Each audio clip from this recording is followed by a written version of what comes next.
बंदी छोड़ सतगुरु रामपाल जी परमेश्वर जी की जय हो। सत्साई भाई और बहनों, दया परमपिता परमेश्वर जी की, सारी सृष्टि के मालिक, पूरी कायनात के रचयिता सतगुरु रामपाल जी भगवान की, जो कि 8 सितंबर 1951 से भारतवर्ष की पावन भूमि पर प्रकट हैं। ये वही कल की भगवान हैं जिन्हें दुनिया आजकल यूट्यूब पर ढूंढ रही है। लेकिन ये दुनिया का दुर्भाग्य होता है कि जो सत्य वस्तु होती है, जो असली वस्तु होती है, दुनिया उसको इतना जल्दी पहचान नहीं पाती है। और जब सब कुछ खत्म हो लेता है, उसके बाद दुनिया स्वीकार करती है कि हाँ, वे ही परमात्मा थे, वे ही भगवान थे।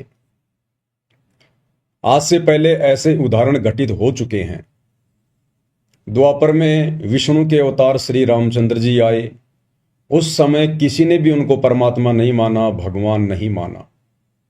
उनके साथ लोगों ने वैसा ही दुर्व्यवहार किया जैसा कि एक इंसान के साथ किया करते हैं। और फिर उनके जाने के हजारों वर्षों बाद, लाखों वर्षों बाद, आज कलयुग में उनके मंदिर बना बनाकर, उनकी मूर्तियां बना बनाकर और उनको परमात्मा का दर्जा देकर पूजा की जा रही है। परंतु आज हमें मिलेगा क्या? वो मूर्तियां हमें देंगी क्या? वो मंदिर हमें देंगे क्या?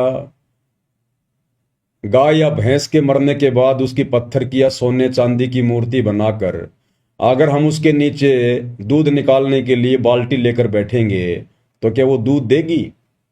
तो यही स्थिति वर्तमान में श्री रामचंद्र जी के मंदिर और उनकी मूर्तियों की है।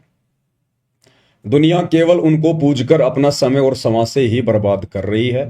दुनिया को जो भी कुछ मिलना है या मिल रहा है वो उनके पूर्व जन्मों की भक्ति के संस्कार के आधार से मिल रहा है। और वे मूढ़ प्राणी सोच रहे हैं कि हमें श्री राम जी दे रहे हैं, हम जो भक्ति कर रहे हैं उस भक्ति से हमें मिल रहा है। यही गलती द्वापर में जब श्री कृष्ण जी आए, वही विष्णु जी के अवतार, तो लोगों ने उस समय भी उनको परमात्मा के रूप में नहीं माना, उनको भगवान के रूप में नहीं माना, उनको श्री विष्णु जी के रूप में नहीं माना। और उनके साथ में सदा लड़ाई झगड़े, मन मुटाव, राग द्वेष, ईर्ष्या करने में लगे रहे। और उनके शरीर छोड़कर जाने के आज हजारों वर्षों बाद कलयुग में उनके मंदिर बना बनाकर, मंदिरों में करोड़ों अरबों रुपया बर्बाद कर करके, उनकी मूर्तियां बना बना के, लड्डू गोपाल बना बना के, और आज उनसे लाभ प्राप्त करने की उनसे कामना की जा रही है। कुछ नहीं मिलेगा, 1% भी नहीं मिलेगा। क्योंकि डॉक्टर के मरने के बाद आप उसकी कितनी ही बढ़िया मूर्ति क्यों ना बना दें, कितना ही दंडवत क्यों ना करें, आप उसकी कितनी पूजा पाठ क्यों ना करें, डॉक्टर के मरने के बाद डॉक्टर की वो पत्थर की या सोने चांदी की मूर्ति वो लाभ नहीं दे सकती जो लाभ जीते जी डॉक्टर दे सकता था। तो ठीक यही स्थिति वर्तमान में दुनिया की बनी हुई है। आध्यात्मिक अज्ञानता के कारण, तत्व ज्ञानहीनता के कारण। दुनिया को ज्ञान तो है, लेकिन सिर्फ अपना पेट भरने का ज्ञान, ज्यादा धन कैसे कमाया जाए, बच्चों को ऊंची शिक्षा देकर बड़ी नौकरी कैसे लगाया जाए, फिर बच्चे कैसे 2 नंबर के काम करके, रिश्वत लेकर के बड़ी बड़ी कोठियां बनाएं, बड़ी बड़ी गाड़ियां लेकर आए, समाज में अपना नाम करें, कैसे झूठी शानो शौकत दिखाने के लिए ज्यादा से ज्यादा धन कमाया जाए, 2 नंबर का धन घर में कैसे आए। तो ज्ञान तो है दुनिया को, लेकिन जो ज्ञान दुनिया को है वो केवल कर्म फोड़ने का ज्ञान है, कर्म बनाने का ज्ञान नहीं है। यह कर्म बनाने का ज्ञान, मुक्ति प्राप्त करने का ज्ञान, परमेश्वर स्वयं सतगुरु रूप में आकर उस ज्ञान को तत्व ज्ञान के रूप में देते हैं। तत्व ज्ञान यानी यथार्थ ज्ञान, सच्चा ज्ञान, जो ज्ञान वास्तव में पूरे विश्व की जरूरत है, जिस ज्ञान के सहारे ही हम सतभक्ति कर सकते हैं, मोक्ष प्राप्ति कर सकते हैं। तो दुनिया को ज्ञान तो है, लेकिन तत्व ज्ञान नहीं है। और यह तत्व ज्ञान वर्तमान में इस धरती पर कुछ विशेष आत्माओं को है। सबके ऊपर इस तत्व ज्ञान की रजा नहीं हुआ करती है। परमात्मा कहते हैं, सकल पदार्थ है जग माही, कर्महीन नर पावत नाही। जिनके कर्म बिगड़े हुए होते हैं उनको वो अमोलक वस्तु प्राप्त नहीं हो पाती जिसके लिए हमें ये मनुष्य जन्म मिला है। तो आज धरती पर वो सतज्ञान भी है, वो तत्व ज्ञान भी है, वो परमात्मा भी है, जिस परमात्मा की प्राप्ति के लिए ऋषि मुनि साधु संत महात्मा तो छोड़िए, श्री रामचंद्र जी, श्री कृष्ण चंद्र भी तड़प तड़प के मर गए। उन्हें नहीं मिला वो तत्व ज्ञान, उन्हें नहीं मिला वो तत्वदर्शी संत। ब्रह्मा विष्णु महेश और 33 करोड़ देवी देवता भी अंधेरे में तीर चलाते हुए जिस परमात्मा को अपनी भक्ति का आधार मान रहे हैं, और जो परमात्मा उनको भी नहीं मिला, आज वो परमात्मा भी धरती पर प्रकट है कबीर देव सतगुरु रामपाल जी के रूप में। क्योंकि ये 33 करोड़ देवी देवता भी उस परमात्मा को ही आधार बनाकर भक्ति करते हैं, लेकिन उनका मार्ग सत्य नहीं है। 33 कोटि अधारा और ध्यावे 88, ये 88,000 ऋषि महात्मा, 9 नाथ 84 सिद्ध, ये भले किसी को भी अपना इष्ट मानते हैं, लेकिन ये मानते हैं कि हम उस पूर्ण परमात्मा अलख निरंजन की ही भक्ति कर रहे हैं। तो आप और हमारा कितना सौभाग्य, आप और हमारी कितनी बड़ी किस्मत कि जो परमात्मा इन बड़े बड़े ब्रह्मा विष्णु महेश जैसी पदवी प्राप्त आत्माओं को नसीब नहीं है, 33 कोटि देव पद प्राप्त आत्माओं को नसीब नहीं है, बड़े बड़े साधु संत महात्मा ऋषियों को नसीब नहीं है, वो कबीर देव, वो मुक्ति का दाता, मोक्ष प्रदान करने वाला भगवान आज सतगुरु रामपाल जी परमेश्वर जी के रूप में आप और हम चंद आत्माओं को नसीब है, प्राप्त है। हम उनकी शरण में हैं, उनसे उपदेश लेकर और इस भक्ति का रस पी रहे हैं। अब भाई और बहनों, ये कलयुग की बिचली पीढ़ी है और इस समय के विषय में काल ने पहले ही परमात्मा को कह दिया था। जब परमात्मा जोगजीत रूप में काल के साथ में जब उनकी मुलाकात हुई थी तपतशिला पर, तो काल ने पहले कह दिया था कि जाओ जोग जीत संसारा, जीव न माना कहा तुम्हारा। कि जब वो समय आएगा, तुम पृथ्वी पर आओगे इन आत्माओं को ज्ञान समझाने के लिए, इनको मोक्ष दिलाने के लिए, उस समय तक मैं इस ज्ञान का इतना अज्ञान बना दूंगा, इन आत्माओं का ऐसा हिंडोला बना दूंगा, तुम सच्चा ज्ञान बताओगे और तुम्हारा मजाक उड़ाएंगे, तुम्हारे जूते मारेंगे। और आज वही हो रहा है भाई और बहनों, वही हो रहा है। काल ने जो कहा था वो उसने कर दिखाया। सन 1994 से परमेश्वर सतगुरु रामपाल जी दिन रात एक करके हम आत्माओं के लिए ये ज्ञान दे रहे हैं, और उन्हें कैसी कैसी बाधाओं से गुजरना पड़ रहा है, कितना संघर्ष और कैसी कैसी चुनौतियों का सामना करना पड़ रहा है अपने ही बच्चों तक और उन्हीं की आत्मा के कल्याण हेतु ये ज्ञान पहुंचाने के लिए। तो काल ने जो कहा था उसने कोई कमी नहीं छोड़ी है, और इसी के तहत आज इस काल ने तरह तरह के देवी देवता पुजवा दिए, पत्थर पुजवा दिए, पेड़ पौधे पुजवा दिए, भैरव भूत पुजवा दिए, माता मसाणी पुजवा दी, और पूरी तरह से ज्ञान का अज्ञान करके दुनिया को अपने मुंह में लेने की पूरी तैयारी में बैठा है, और ले भी रहा है। प्रतिदिन 1 लाख आत्माओं का भक्षण करता ही है ये।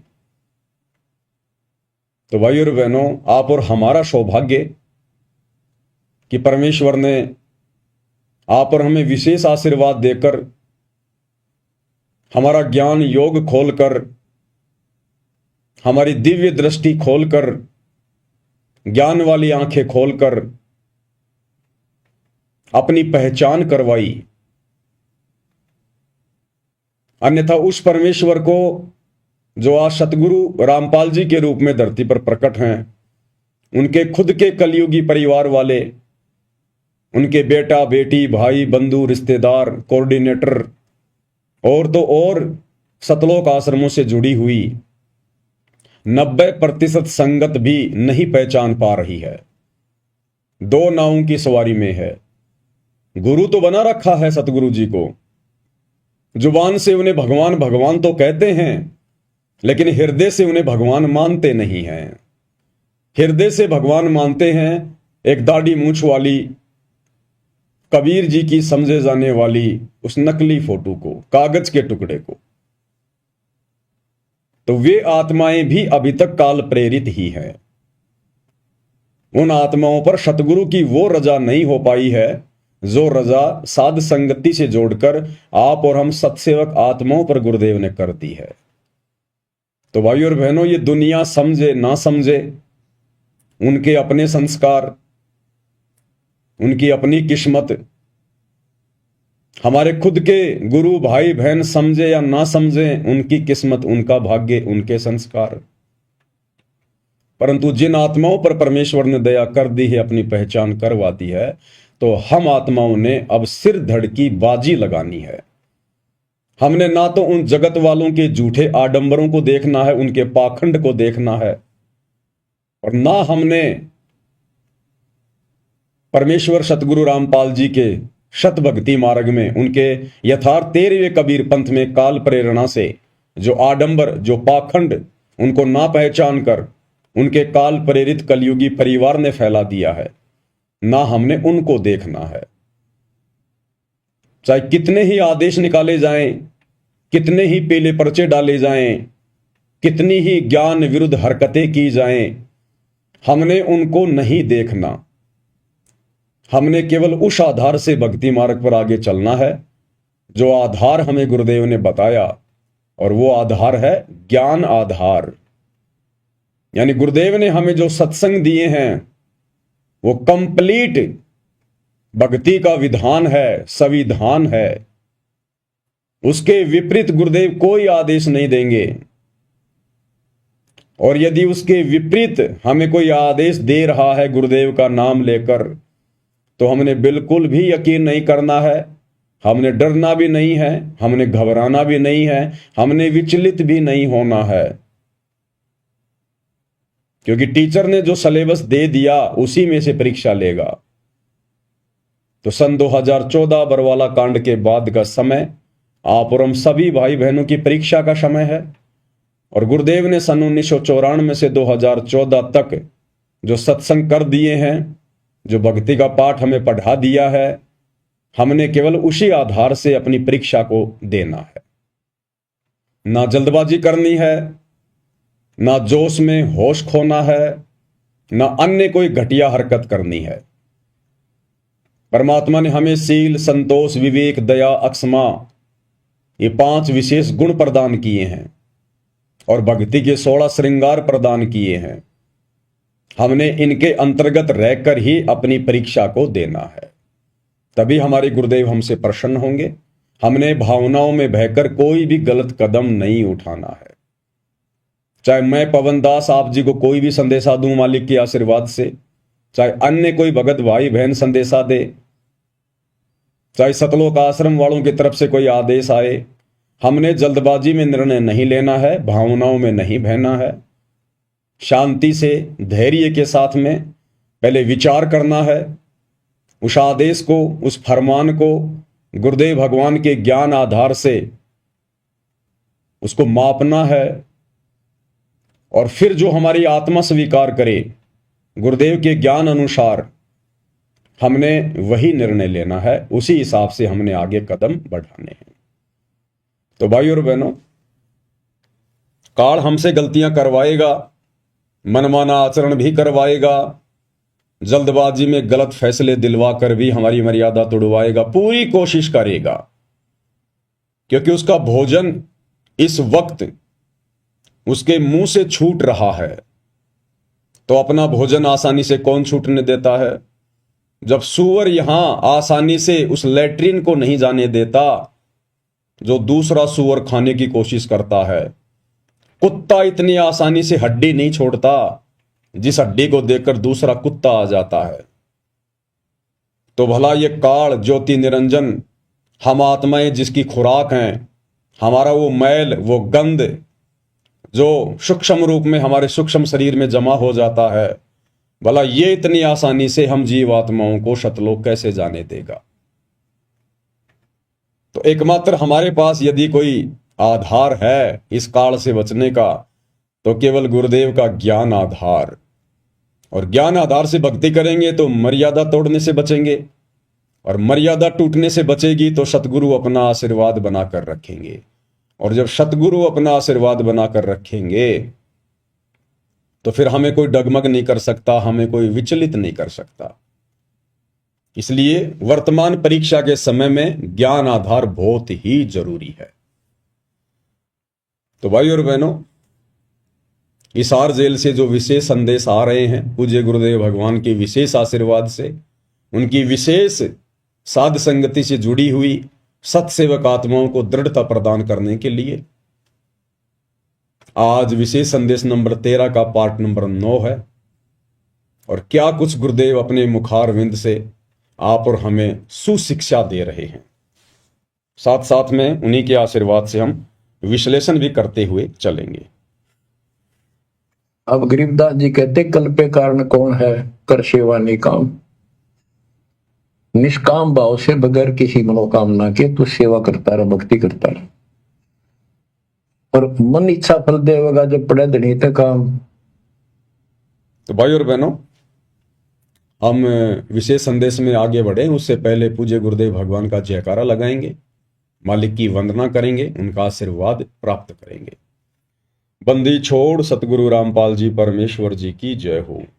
परमपिता परमात्मा, सारी सृष्टि के रचनहार, कुल मालिक, असंख्य ब्रह्मांडों के स्वामी, जगत गुरु, तीनों लोकों में प्रवेश करके सबका धारण पोषण करने वाले, राजाधिराज, आत्माधार, नाथों के नाथ, देवों के देव महादेव, सर्वेश्वर महेश्वर, मृत्युंजय, अजरो अमर, आदि अनादि, सनातनी प्रभु, जगत पिता जगदीश्वर, श्री श्री 1008 की उपाधि के वास्तविक अधिकारी, अकाल मूरत सौद स्वरूपी राम वासुदेव, सर्वगतम ब्रह्म, परम पूज्य, प्रथम पूज्य, परम संत, परम पुरुष, परम धनी, परम दयालु, सत्य कबीर, हक्का कबीर, अल्लाहु कबीर, अल्लाहु अकबर, बाखबर, अल्लाह ताला, जगत के तारणहार, जगत के मुक्तिदाता, जगत के जगन्नाथ, हारे के सहारे, हिंदुओं के राम, मुसलमानों के अल्लाह, सिखों के वाहिगुरु, ईसाइयों के मसीह, दया के सागर दयानिधि, करुणा के सागर करुणानिधि, स्वयंभू परिभू, संकट मोचन, कष्ट हरण, मंगल करण, दुख भंजन,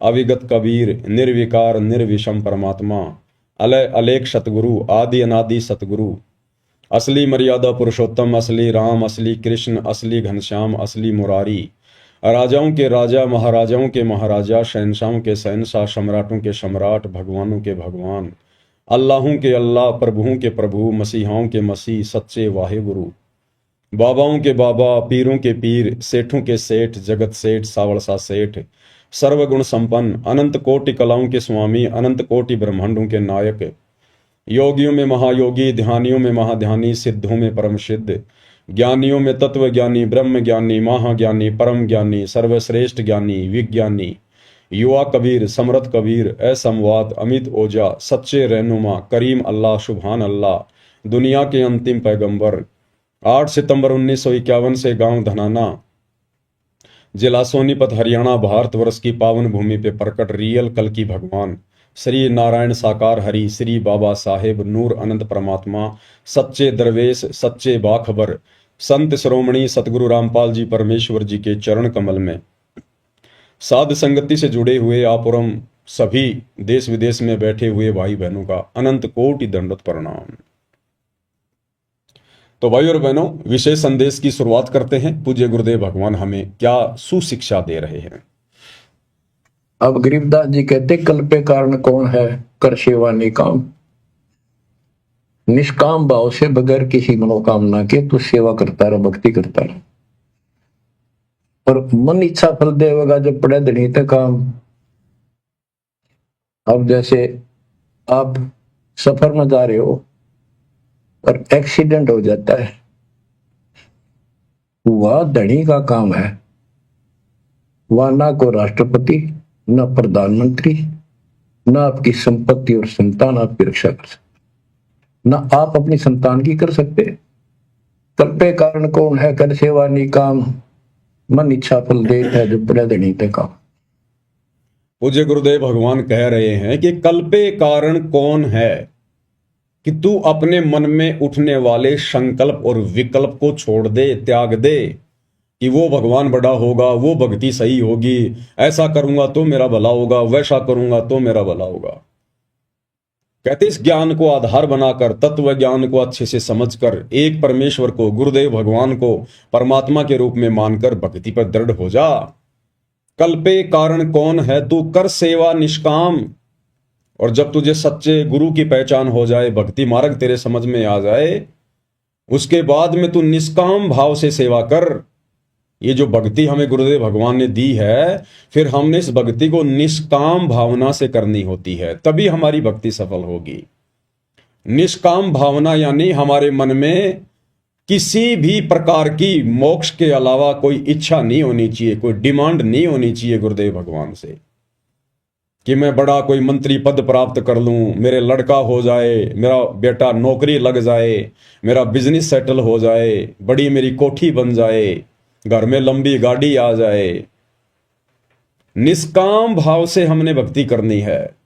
केवल एक ही कामना, एक ही इच्छा पल पल होनी चाहिए कि परमेश्वर कैसे भी करके इस गंदे लोक से मेरा छुटकारा करवा दीजिए, मुझे मोक्ष प्रदान कर दीजिए गुरुदेव, मुझे इस काल के जाल से, 84 लाख योनियों के कष्ट से बाहर निकाल दीजिए। इस एकमात्र इच्छा के बिना, कामना के बिना हमारे मन में, जब तक हम इस भक्ति को करेंगे अंतिम श्वास तक, दूसरी कोई डिमांड, कोई इच्छा नहीं होनी चाहिए। घर में आंखों के सामने अगर बेटा मरने वाला हो, बेटी मरने वाली हो किसी भी कारण से, तो हमने अपने गुरुदेव से, अपने हृदय से विशेष प्रार्थना भी नहीं करनी कि गुरुदेव मेरा बेटा बचा दे, गुरुदेव मेरी बेटी बचा दे। वो परमात्मा सबको उनके कर्मों के अनुसार, जैसा भी उनका प्रारब्ध है, शुभ या अशुभ, वो परमात्मा वैसा ही उनको प्रदान करता है। हम कहेंगे तो भी प्रदान करेगा और ना कहेंगे तो भी प्रदान करेगा। उसके कंप्यूटर में, उसके अकाउंट में किसी प्रकार की कोई जो है मिस्टेक नहीं है, परंतु हम बीच में टांग अड़ाकर अपनी अज्ञानता का प्रमाण दे देंगे और अपनी भक्ति को नष्ट कर देंगे। ये काल बहुत चतुर है, बहुत सयाना है, बिल्कुल साथ साथ रहता है कि भगत कहां गलती करे, तो उसी समय हमारे अकाउंट से हमारी भक्ति को माइनस कर दिया जाएगा और वो बेटा बेटी को ठीक कर दिया जाएगा। वो बेटा बेटी तो वैसे भी ठीक होने थे, क्योंकि गुरुदेव ने बताया कि जब बच्चा माता पिता के अधीन होता है 3 या 4 साल तक, 4-5 साल तक, जब तक बच्चा इस ज्ञान को ठीक ठाक से समझकर भक्ति करने योग्य नहीं हो जाता है, उस समय तक माता पिता की भक्ति के अनुसार, कि माता पिता कैसी भक्ति कर रहे हैं, किस प्रकार से मर्यादा में हैं, उस आधार से परमेश्वर उन अनुपदेशी बच्चों की भी रक्षा करता है। तो हमने गुरुदेव भगवान से उन बच्चों के विषय में, उनके स्वस्थ होने की कामना के बजाय, उनकी जीवन रक्षा की कामना के बजाय, आप और हमने अपनी भक्ति और मर्यादाओं पर अधिक ध्यान देना है।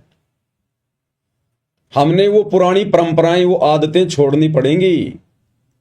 जरा सा बच्चे का स्वास्थ्य खराब हुआ नहीं, जरा सा उसको बुखार हुआ नहीं, हमारी माताएं, हमारी दादी 1.25 रुपया बांध के कपड़े में उसके सिर के ऊपर से यूं करके और जाकर बाहर किसी चौराहे पे रख के आ जाती थी, और घर में जो भी फोटो होती थी शंकर जी की, ब्रह्मा जी की, कृष्ण जी की, माता जी की, ना जाने 20-20 बार उनसे दुआ कर लेती थी, हे भगवान मेरी उम्र मेरे बच्चे को लग जाए, हे परमात्मा मेरे बच्चे को बचाना। तो भाई और बहनों, वो गलतियां अब हमने नहीं करनी। हमने हर प्रकार की उन रीति रिवाजों को, उस छोटी और ज्ञान विरुद्ध उन हरकतों को हमने छोड़ना पड़ेगा। छोड़ देने पछलियों की रीत सतगुरु तारेंगे, और मन कर धीर बांध ले रे बोरे, यानी हमने इस ज्ञान आधार से थोड़ा धैर्य रखना है, विश्वास को बना के रखना है कि मेरा गुरु समर्थ है, मेरा परमात्मा समर्थ है। मेरे परमेश्वर को यह भी पता है कि अगर भगत जिस घर में रह रहा है, अगर उस घर में कोई नुकसान हो गया, कोई आपत्ति आ गई, तो भी मेरा भगत भक्ति से डिस्टर्ब होगा। तो परमात्मा नहीं चाहता कि मेरा बेटा, मेरा भगत डिस्टर्ब हो। तो हर संभव कोशिश करते हैं गुरुदेव भगवान जोड़ जुगाड़ लगाने की, उनके संस्कारों को इधर उधर सेट करने की। लेकिन उसके लिए भाई और बहनों, आप और हमने दृढ़ रहना पड़ेगा। आप और हमारी भूमिका बहुत ज्यादा महत्व रखती है, यानी माता पिता की। अगर बच्चे छोटे हैं तो माता पिता की भूमिका बहुत ज्यादा है। माता पिता की भक्ति के आधार से, उनके समर्पण भाव को देखकर, उनकी मर्यादा को देखकर गुरुदेव भगवान उन बच्चों की भी यथासंभव रक्षा करते हैं। और एक सत्संग में तो गुरुदेव ने बताया कि अगर आप भक्ति पे पूर्णतया दृढ़ हो जाओ, बिल्कुल संसार की सुनना ही बंद कर दो, तो परमेश्वर आपके रिश्तेदारों तक की रक्षा करेंगे, रिश्तेदारों तक की। ये वो परमात्मा है। तो बच्चों की तो चिंता ही छोड़ देनी चाहिए हमने। कोशिश करें हम अपने बच्चों को इस मार्ग पर लगाएं, ज्ञान समझाएं। और फिर भी यदि वो नहीं मानते हैं तो फिर इसमें आप और हमारा दोष नहीं है। और यदि फिर उसके बाद जब वो बच्चे समझदार हो जाते हैं, 12, 13, 14, 15 साल के, 20 साल के, और यदि इस भक्ति मार्ग को नहीं अपनाते हैं, अपनी मनमानियां करते हैं, जगत भाव में चलते हैं, और यदि फिर उनके साथ कोई अप्रिय घटना घटित होती है, तो फिर उस समय भगत ने फिर चिंता नहीं करनी चाहिए, भगत ने फिर चिंतित नहीं होना चाहिए। क्योंकि ना तो आपने समझाने में कोई कमी छोड़ी, ना परमात्मा ने मौका देने में कोई कमी छोड़ी। अब भाई उन आत्माओं के अपने संस्कार हैं। ऐसे बेटा बेटी ना जाने हमने करोड़ों अरबों पैदा कर करके छोड़ रखे हैं, जिनके नाम के गांव बसे हुए हैं, आज हमें पता भी नहीं है। हमारे असंख्यों मनुष्य जन्म हो चुके हैं, हर जन्म में बेटा बेटी तो पैदा करते ही हैं। हम भी किसी के बेटा बेटी रहे हैं, हमारे भी कितने बेटा बेटी रहे हैं। अब पिछले जन्म में हमारे माता पिता कौन थे, हमारे बेटा बेटी कौन थे, हमें कुछ भी याद नहीं है, भुला दिया गया है। तो ऐसे ही हमारे असंख्य जन्म हो चुके हैं, ना जाने कितने हमारे बेटा बेटी, करोड़ों की संख्या में। उनमें से ना जाने लाखों तो गधे कुत्ते सुअर बनकर 84 लाख योनियों में कष्ट भोग रहे हैं। फिर हमें उनकी चिंता क्यों नहीं है? उनमें से ना जाने कितने मंत्री बन रहे हैं, कोई संतरी बन रहे हैं, कोई बड़े बड़े अधिकारी बन के बैठे हैं मनुष्य जन्म लेके। फिर हम उनकी चिंता क्यों नहीं कर रहे कि ये भगवान वो भक्ति नहीं करेंगे तो उनका क्या होगा? तो भाई और बहनों, जब हमें उन असंख्य जन्मों के बेटा बेटियों की चिंता नहीं है, तो फिर इस वर्तमान जन्म के बेटा बेटियों की हमें इतनी चिंता क्यों? परमात्मा इसी चिंता को तो समाप्त करवाना चाहते हैं अपना ज्ञान देकर, ज्ञान आधार से, कि जिस प्रकार तुम उनको भूल गए, तुमने उनको भगवान भरोसे छोड़ दिया। तुम्हारे मरने के बाद तुम ये सोचते सोचते मर गए थे कि हे भगवान मेरे बेटे का क्या होगा, मेरी बेटी का क्या होगा। और तेरे मरने के बाद वो बेटा भी वहीं रहा होगा, वो बेटी भी वहीं रही होगी, और तू जीते जी उनको इस काबिल नहीं बना पाता जितने काबिल वो तेरे मरने के बाद बन गए होंगे। अक्सर हम लोग देखते हैं जिनके माता पिता होते हैं, और माता पिता भी अच्छे अच्छे पद पे होते हैं, पढ़े लिखे होते हैं, नौकरी पेशे वाले होते हैं, और वो खूब कोशिश करते हैं, अपने बच्चों को पढ़ाते हैं, उन पे पैसा भी लगाते हैं, और वो बच्चे अंत में नालायक निकल जाते हैं। ना कोई नौकरी लगते, ना ढंग का कोई बिजनेस करते, माता पिता की कमाई हुई संपत्ति को भी ठिकाने लगा देते हैं। और कुछ एक ऐसे उदाहरण होते हैं, छोटे छोटे बच्चों के जो पिताजी हैं वो मर जाते हैं, या उनकी माताजी मर जाती है। बचपन में उनकी परवरिश भी उनके काका ताऊ ने या उनके दादा दादी ने की होती है, और वो बच्चे पढ़ लिख कर अच्छे राजकीय पदों पर बैठ जाते हैं, अच्छी उनकी सैलरी होती है, बढ़िया सरकारी सुविधा लेते हैं, बड़े बड़े वो बिजनेसमैन बन जाते हैं। तो भाई और बहनों, माता पिता दादा दादी ये नहीं बनाते, उनके संस्कार बनाते हैं उनको, और वो संस्कार बने होते हैं हमारी भक्ति के कारण, जो हमने किसी जन्म में की होती है। तो वर्तमान में भी हमारे बेटा बेटियों के पास अच्छा मौका है। अगर वो भक्ति करते हैं तो बहुत अच्छी बात है, अगर नहीं करते हैं तो फिर हमने उनको उनके हाल पर छोड़ देना चाहिए। फिर हमने उनकी चिंता नहीं करनी चाहिए। जब हजारों लाखों को छोड़ चुके हैं तो 1 या 2 या 3 होंगे, उनको भी छोड़ दीजिए। मार्ग तो आपने बता ही दिया, आप तो दोषी है नहीं, और वो भी बालक नहीं है जो समझ नहीं रहे होंगे, और माता पिता के समझाने से भी नहीं समझ रहे। इसका मतलब भाई और बहनों, उनके भाग्य में भक्ति नहीं है, अभी उनके संस्कार इतने मजबूत नहीं हैं, कि परमेश्वर उनका हाथ पकड़ सके। तो हमने जबरदस्ती भी नहीं करनी चाहिए, प्यार प्रेम से समझाते रहना चाहिए। ना समझना चाहें तो जबरदस्ती नहीं करनी चाहिए। इस भक्ति मार्ग पर मारपीट करके नहीं लगाया जाता। जैसे टीचर स्कूल में बच्चा होमवर्क नहीं करता, ढंग से पढ़ता नहीं है तो मार पिटाई कर देते हैं। इस भक्ति मार्ग में इस भक्ति को करवाने के लिए मारपीट नहीं करनी। हाँ, यदि आपका बच्चा आपके बहुत अधीन है, जैसे बच्चा आपका 6 या 7 वर्ष तक का है, छोटा बच्चा है, तो उसको तो थोड़ा बहुत डरा धमका के उसको तो भक्ति पर लगाया जा सकता है, क्योंकि छोटे बच्चे को ज्ञान नहीं होता। वो तो डराने से धमकाने से ही सही रास्ते पे चलेगा। लेकिन जब बच्चा आपके बराबर हो जाए, 15-20 साल का हो जाए, फिर उसको डराया नहीं जा सकता, धमकाया नहीं जा सकता, उस पर दबाव नहीं बनाया जा सकता।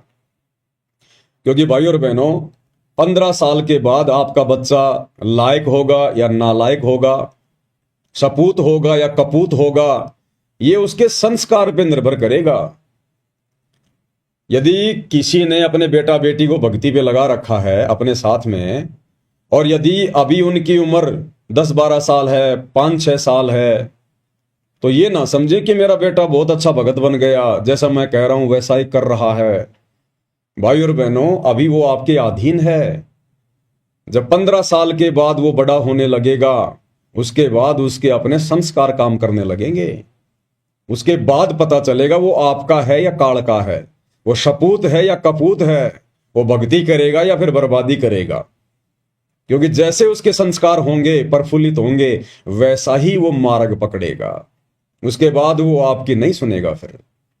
और फिर भी यदि कोई माता पिता की आज्ञा में रहता है, भक्ति कर रहा है, तो बहुत अच्छी बात है, परमात्मा की अच्छी आत्मा है। लेकिन हमने आश्रित नहीं होना, उनके भरोसे रहने की नहीं सोचनी है कि बेटा बेटी बिगड़ गए तो मेरा बुढ़ापे में क्या होगा, मेरे बुढ़ापे के सहारे का क्या होगा। नहीं, जिनके बेटा बेटी नहीं है, जिनको परमात्मा ने इस आफत में डाला ही नहीं है, आम समाज जिनको बांझ कहता है, और वो परमात्मा की विशेष प्यारी आत्मा होती है, परमात्मा ने इस लफड़े में उनको डाला ही नहीं है, उनका तो सीधा मोक्ष अगर मर्यादा में रह के भक्ति पर लगे रहे तो वो भी तो किसी के आसरे जिएंगे, वो भी तो किसी के आसरे भक्ति कर रहे हैं। अंत में हमारा बुढ़ापा संवारेगा हमारा भगवान, हमारा गुरु, जो तीनों लोकों में प्रवेश करके सबका धारण पोषण कर रहा है। संस्कार आधार से परमात्मा सबकी परवरिश कर रहा है। हमारा गुरु हमें संभालेगा, हमारी परवरिश हमारा गुरु करवाएगा। पहली बात तो जो शास्त्र अनुकूल सत भक्ति पूज्य गुरुदेव भगवान से आप और हमें वर्तमान में प्राप्त है, इस भक्ति के करने से बुढ़ापे में आप और हमारा वो हसर होगा ही नहीं। जो हसर माया के पीछे दौड़ने वाले, शास्त्र विरुद्ध टूटी फूटी भक्ति करने वाले, देवी देवताओं पर आश्रित और अपनी संपत्ति और अपने परिवार पर आश्रित जो व्यक्ति हैं, जब जिनका बुढ़ापा आता है, जो दुर्गति उनकी होती है, वो दुर्गति भगत भाई बहनों की तो होगी ही नहीं।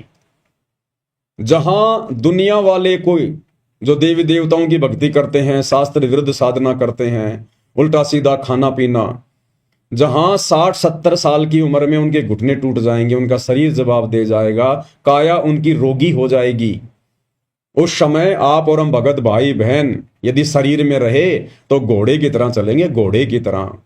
बिल्कुल ऐसे युवा शरीर रहेगा हमारा, 70 साल की उम्र में भी, 80 साल की उम्र में भी। आपने दादा गुरुदेव को नहीं देखा? गुरुदेव भगवान कितना उनका जो है गुणगान करते हैं, उनका बखान करते हैं कि जब मैंने उपदेश लिया उस समय मेरे गुरुदेव की आयु 104 वर्ष की थी और बिल्कुल लाल चेहरा, स्वस्थ शरीर, कोई रोग नहीं। और जिस समय दादा गुरुदेव ने शरीर त्यागा उस समय भी कोई रोग नहीं, कोई परेशानी नहीं, ना कोई जुबान बंद, ना कोई टट्टी पेशाब, कुछ नहीं। जबकि दादा गुरुदेव तो 12वें पंथ में थे, 12वें पंथ में। उनको तो शत भक्ति भी प्राप्त नहीं थी, उनको कंप्लीट भक्ति का मार्ग भी प्राप्त नहीं था, क्योंकि 12वें पंथ की आत्माओं को सतगुरु रामपाल जी भगवान ने कंप्लीट भक्ति कोर्स देना ही नहीं था। दादा गुरुदेव का तो अब दोबारा से जन्म होगा, दोबारा से उनको फिर से सतगुरु रामपाल जी की शरण में आना पड़ेगा, तब कहीं जाकर उनका मोक्ष होगा। तो सोचिए भाई और बहनों, आप और हम तो बिल्कुल गोल पर आ गए, गोल पर, बिल्कुल मौके के समय पर हैं, यथार्थ 13वें कबीर पंथ में, डायरेक्ट भगवान के चरणों में। सत भक्ति हमें प्राप्त है और मर्यादा में रहकर हम भक्ति कर रहे हैं। आप और हमें तो परमात्मा अपनी पलकों पे रखेगा, अपने हाथों पर। समस्या नाम की कोई चिड़िया नजदीक भी नहीं आने देगा परमात्मा, अगर हम उनके वफादार कुत्ते बनकर इसी प्रकार से उनके चरणों को चाटते रहे तो। इसलिए आप और हमने अपने परिवार की, अपने बच्चों की, हमने किसी की कोई चिंता नहीं करनी है। और गुरुदेव ने बताया कि जब कोई परिवार का सदस्य शरीर छोड़ता है तो हमने रोना धोना बिल्कुल भी नहीं है, बिल्कुल भी रोना धोना नहीं है। मन भी छोटा नहीं करना, चेहरा भी उदास नहीं होना चाहिए। अगर परिवार का कोई उपदेशी सदस्य शरीर छोड़ रहा है तो उल्टा हमने उसको हिम्मत देनी चाहिए कि भाई तेरा तो बहुत बढ़िया भाग्य, सौभाग्य, परमात्मा ने तेरी जगह मुझे क्यों नहीं लिया, मेरा समय क्यों नहीं आया। आप तो सीधे सतलोक जाओगे, परमात्मा के विमान में बैठ के जाओगे, आप तो हमसे पहले सतलोक में जाओगे। और हम क्या करेंगे, हम भी आ रहे हैं पीछे पीछे। हम कितने दिन रहेंगे यहां पर, और 2, 4, 5, 10 साल, उसके बाद हम भी आए और वहीं मिलके आराम से एंजॉय करेंगे, मस्ती करेंगे वहां। जैसे कोई परिवार का कोई बेटा या कोई बेटी, उसका ज्वाइनिंग लेटर आ जाता है और जब उसको सरकार नौकरी ज्वाइन करने के लिए बुलवाती है तो कैसे घर के सदस्य उसकी आरती उतारा करते थे, उसको विदा करने से पहले उसके टीके लगाया करते थे, उसका सामान उठा के अपने कंधों पर उसको बस स्टैंड तक लेके जाते थे और गांव की औरतें गीत गा गा कर उसको विदा करके आती थी खुशी खुशी। और वो भी खुशी खुशी जाया करता था। उसको पता था कि मैं कोई जेल में थोड़ी जा रहा हूं, मैं तो नौकरी पे जा रहा हूं, जहां जाकर पैसे कमाऊंगा, एसी ऑफिस में बैठूंगा। तो इसी प्रकार जो शरीर छोड़ रहा होगा भगत, उसको भी खुशी होनी चाहिए कि मैं जेल में नहीं जा रहा, मैं तो जेल से जा रहा हूं सतलोक। और बाकी सदस्य, उनको भी पता होना चाहिए कि अब इसका पुनर्जन्म नहीं होगा, अब ये अपने परमात्मा के साथ विमान में बैठ के सतलोक जाएगा, इसने तो मोक्ष प्राप्त कर लिया। तो हमने उसको हिम्मत देनी है। अरे हम भगत भाई बहनों ने, अब यदि हमारे गांव में, आसपास में, आड़ोस में या रिश्तेदारी में अगर कोई मर भी जाता है अनुपदेशी, तो जैसे लोग जाते हैं ना दुख में शोक व्यक्त करने के लिए, तो हम जाएं अवश्य। अगर आप जाना उचित समझें तो किसी की मृत्यु होने पर आप बैठने जरूर जाइए, कोई दिक्कत नहीं है। लेकिन हमने पहले की तरह फॉर्मेलिटी नहीं करनी है कि जैसे गांव के नजदीक गए, गाड़ी से नीचे उतरे और लगा के थूक आंखों में, वहां बच्चे की तरह रोना शुरू कर दिया फोकट में। भाई चलो, जिसका बेटा बेटी मर गया होता था पहले, जो जाते थे गांव में, जिसको मुंह कान बोलते थे, तो मान लो किसी का कोई रिश्तेदार मर गया, किसी का कोई बेटा बेटी मर गया या और कोई मर गया, तो वो तो बेचारा ठीक रोए। वो 1 या 2 ही होते थे जिनके कोई खास होते थे, बाकी तो गांव की भीड़ जाती थी, गांव की भीड़। और हम भी जाया करते थे, छोटे बच्चे थे, हम जिद कर लिया करते थे। आसानी से तो हमारी माँ नहीं ले जाती थी, पहले तो 2-4 थप्पड़ ही खाने पड़ते थे ढंग से। और जब ज्यादा रोने लग जाते थे, घाघरा पकड़ लेते थे, मिट्टी में लौट जाते थे, तो फिर हमारे को भी उठा के गाड़ी में बैठा लिया जाता था। तो हम देखा करते थे, जब तक वो गांव नहीं आता था तब तक तो वो आदमी हंसी खुशी, पता नहीं कोई राजनीति की बातें कर रहे हैं, एक दूसरे की निंदा चुगली कर रहे हैं, दांत निकाल रहे हैं, औरतें अपनी बात कर रही है, हाय ये चूड़ी बहुत अच्छी लाई, तू कहां से लाई है आपकी बार, हैं? पता नहीं ऐसी बातें। कोई किसी का घाघरा पकड़ के देख रही है, तेरा कपड़ा तो बिल्कुल झोटा टक्कर का है, बहुत मोटा कपड़ा ये तो। और जैसे ही वो गांव आता था उसी समय गाड़ी से नीचे उतरे नहीं और आपस में लगा के थूक आंखों के रोना शुरू किया नहीं। और वहां जाते थे, थोड़ी देर बैठे और फिर वापस उस गाड़ी में बैठ के जब वापस आते थे तो फिर वही राम कहानी, वही राजनीति की बातें, कोई लेना देना नहीं। तो भाई और बहनों, पहली बात तो आप और हमने अब ये दुनिया वालों के साथ में झूठी मुंह कान में नहीं जाना। आपके आड़ोसी पड़ोसियों का कोई रिश्तेदार मर गया और कहेंगे चलो भाई वहां बैठने जाना है, तो हमने हाथ जोड़ लेने, भाई मेरे को कोई विशेष काम है, मैं नहीं जा सकता। अरे रिश्तेदार मरा तेरा, जिसको मैं जानता नहीं पहचानता नहीं, उसके मरने का मुझे कोई दुख नहीं है। अब मैं क्यों फालतू में आंसू बहाऊं वहां जाके, मैं क्यों फालतू में ड्रामेबाजी करूं। तो भक्ति मार्ग में ये ड्रामेबाजी फॉर्मेलिटी नहीं चलती है। तो हमने अब नहीं जाना, अगर गांव में एक को मना कर दोगे ना, दोबारा जब किसी के मरेगा ना रिश्तेदार, आप और हमें कोई टोकेगा ही नहीं, टोकेगा ही नहीं हमें कोई। हाँ, यदि गांव में कोई मर जाता है, गांव के आड़ोस पड़ोस में कोई मर जाता है, जैसे गांव की औरतें जो वहां जाती हैं बैठने के लिए पैदल, तो उनके साथ में हम जा सकते हैं। लेकिन दूर की रिश्तेदारियों में जिनको हम जानते नहीं, पहचानते नहीं, वहां हमने नहीं जाना फालतू में। और हमारी रिश्तेदारी में कोई मर जाए, हमारा कोई रिश्तेदार, तो हमने जाना तो है, लेकिन हमने रोना धोना नहीं है। उन रिश्तेदारों को भी अच्छे से पता होता है इस बात का। इसने भी हमारे को बहुत बार इसके गुरुजी के बारे में बताया, भक्ति के बारे में बताया कि भैया मरना तो सबको ही एक दिन, आया है सो जाएगा, राजा रंक फकीर, एक विमान चढ़ के जावे और एक बंदे जात जंजीर। वो पता उनको भी होता है फिर अच्छे से। तो हमने रोना धोना नहीं है, वहां जाके बैठ जाना है। औरतों में बैठ जाओ, थोड़ी देर दे दो उसको सांत्वना कि कोई बात नहीं भाई, अब क्या करे भाई, बिना भक्ति तो सबकी ऐसी दुर्गति होती है लोगों की। कोई हमारा तो गया नहीं, दुनिया का ही जाता है, एक दिन आप और हम भी जाएंगे। इसलिए परमात्मा की भक्ति की जरूरत है। हालांकि उस समय उनको हमारे उपदेश अच्छे नहीं लगेंगे, इसलिए अपना चुपचाप बैठ जाओ, और मौका दे के कोई बात बोलो तो बोल दो, नहीं तो उठ के अपने घर पे आ जाओ। फालतू में फिर वहां कोई राजनीति नहीं करनी है। तो इस प्रकार से भाई और बहनों, अब हमने, क्योंकि देखो ये ज्ञान बहुत विस्तृत है। अब सतगुरु रामपाल जी परमेश्वर जी के पास में इतना समय कहां, परमात्मा से तो जो भक्ति वाला जो ये सिलेबस है वो ही समाप्त नहीं हो रहा। ये जो कॉमन सेंस की बातें हैं, जो सामाजिक बातें हैं, इन बातों को तो आप और भगत भाई बहनों ने ही साध संगति के माध्यम से समझना है। अब सोचिए, सतगुरुदेव भगवान अगर आदरणीय गरीबदास जी की वाणियों को खोलने लगे तो भाई और बहनों 100 साल लग जाएंगे। 100 साल, 100 साल। जब आज हम साध संगति के माध्यम से और गुरुदेव भगवान के 1 घंटे के सत्संग को खोलने में, और हमारे को कितने दिन लग गए, आज ये 9वां दिन है। विशेष संदेश नंबर 13 पर हमारा ये पार्ट नंबर 9 है। और हमारा हर एक वीडियो कम से कम 2 घंटे का तो होता ही होता है, बाकी कोई 3 का, कोई 3.5 का, कोई 4 घंटे का भी होता है। तो सोचिए, गुरुदेव के 1 घंटे का सत्संग विशेष संदेश नंबर 13, और आज उसका 9वां पार्ट है, तो 9 दुनिया 18 घंटे तो ये हो गए, और आज भी पता नहीं पूरा हो ना हो। तो सोचिए भाई और बहनों, परमात्मा अगर उन वाणियों को खोलेंगे तो वो वाणियां तो संकेतों में है, संकेतों में, कोड वर्ड में, और 24,000 वाणियां हैं, 24,000। बोलिए, तो परमेश्वर को तो उसी में समय नहीं मिलेगा। इसलिए परमात्मा शॉर्ट में चलते हैं, जो हमारे विशेष मतलब की होती है उन्हीं वाणियों को खोलते हैं, उन्हीं शब्दों को खोलते हैं। और बाकी समय फिर साध संगति मालिक ने इसीलिए तो दी है, साध संगति भगवान इसीलिए तो देते हैं कि बाकी समय फिर ये भगत आपस में मिलकर इकट्ठे होकर समागम के बहाने, साध संगति के बहाने, फिर ये मेरे द्वारा दिए गए ज्ञान पर चर्चा करें, निष्कर्ष निकालें, मंथन करें, चिंतन मनन करें।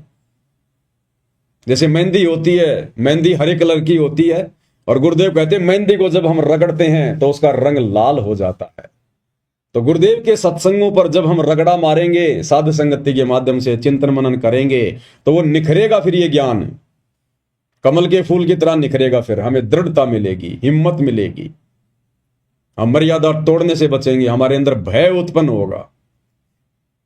ज्ञान से तो होता है सारा सब कुछ। तो हमने इन सब बातों को भी विशेष तौर पर ध्यान रखना है, और इसीलिए गुरुदेव भगवान ने साध संगतियां शुरू करवाई है, ताकि हम अपनी भक्ति को और मर्यादाओं को सुरक्षित रख सकें।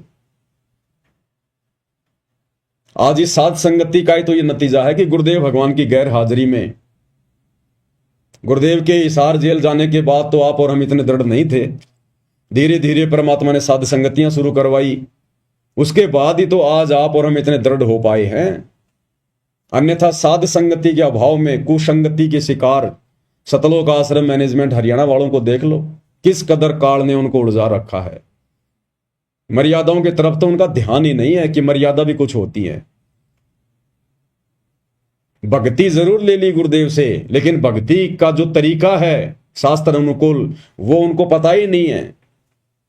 कैसे भक्ति करनी है, कैसे हमने क्या करना है, क्या क्या मर्यादाएं रखनी है, क्या क्या सावधानियां रखनी है, कहां जाना है, कहां उठना है, कुछ नहीं पता उन्हें। आदेशों के गुलाम बना के रखा हुआ है।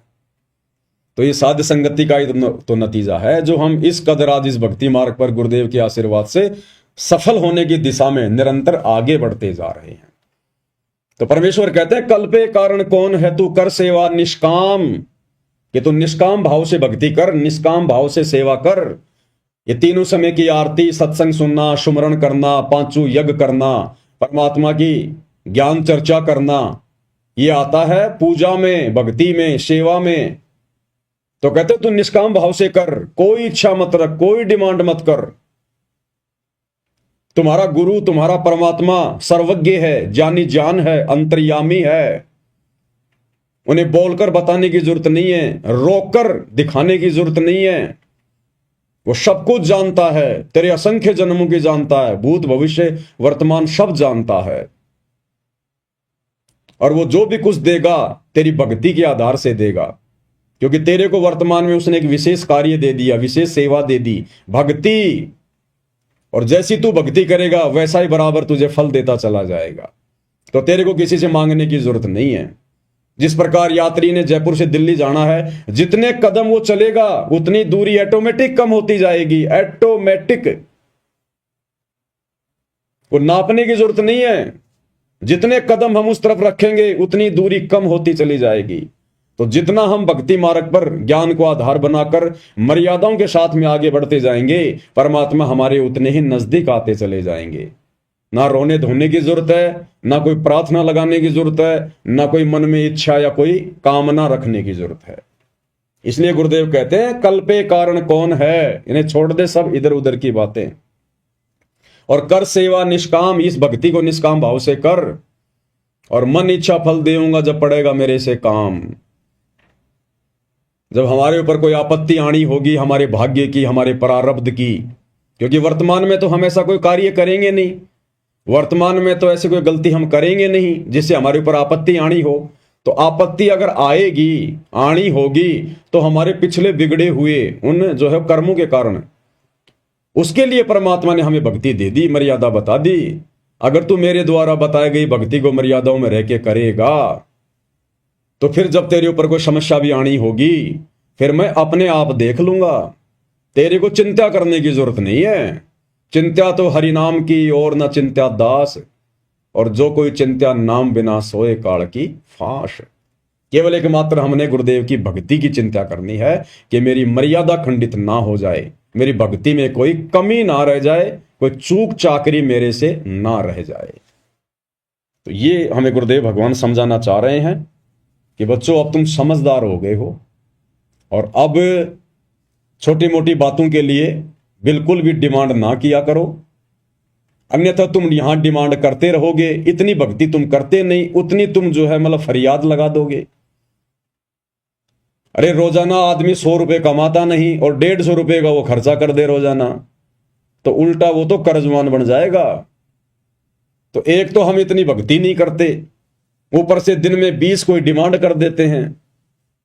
तो परमात्मा कहते हैं फिर तुम्हारे पास भक्ति धन जुड़ेगा कैसे, भक्ति का जो प्रेशर है वो बनेगा कैसे।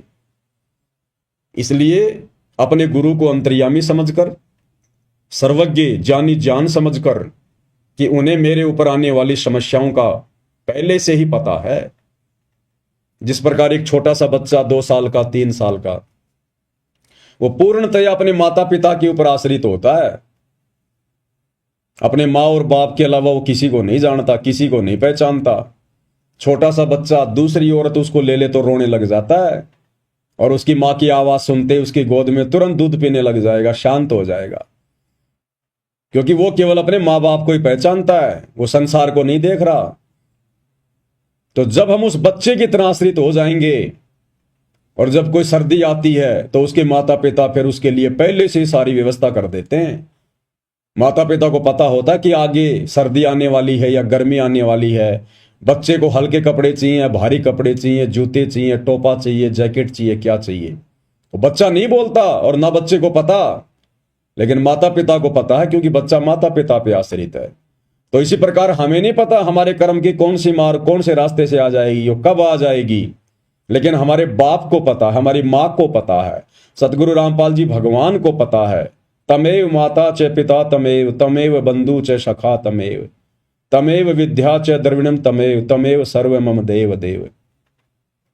लेकिन ये हमारी मदद कब करेंगे? जब हम उस बच्चे की तरह संसार को ना देखकर, संसार को ना पहचान कर केवल अपने गुरुदेव भगवान को ही सब कुछ जानेंगे, सब कुछ मानेंगे, जब हम उन पर आश्रित हो जाएंगे और अपना तन मन धन अपना शीश हम अपने गुरुदेव भगवान के ऊपर समर्पित कर देंगे कि गुरुदेव अब आपके अलावा मेरा इस नश्वर संसार में कोई नहीं है मालिक, आप ही मेरे आगे, आप ही मेरे पीछे, दाएं बाएं ऊपर नीचे, दसों दिशाओं में केवल आप ही हो परमात्मा। मेरे रक्षक भी आप ही हो और परमात्मा अगर मेरे भक्षक बनो तो भी आप ही बनना, मुझे काल के हाथ ना लगने देना। और एक शब्द के माध्यम से फिर हमें पूज्य गुरुदेव भगवान ने कि कितना समर्पित होना चाहिए हमने गुरु की पहचान होने के बाद उनके ऊपर, और फिर गुरु क्या करेगा, किस कदर फिर हमारी खैर और खबर रखेगा। सतगुरु महिमा शब्द संग्रह, शब्द नंबर है 29, पेज नंबर 79। तन मन शीस ईस अपने पे, तन मन शीस ईस अपने पे, पैलम चोट चढ़ावे जब कोई राम भगत गति पावे हो जी, तब कोई राम भगत गति पावे हो जी।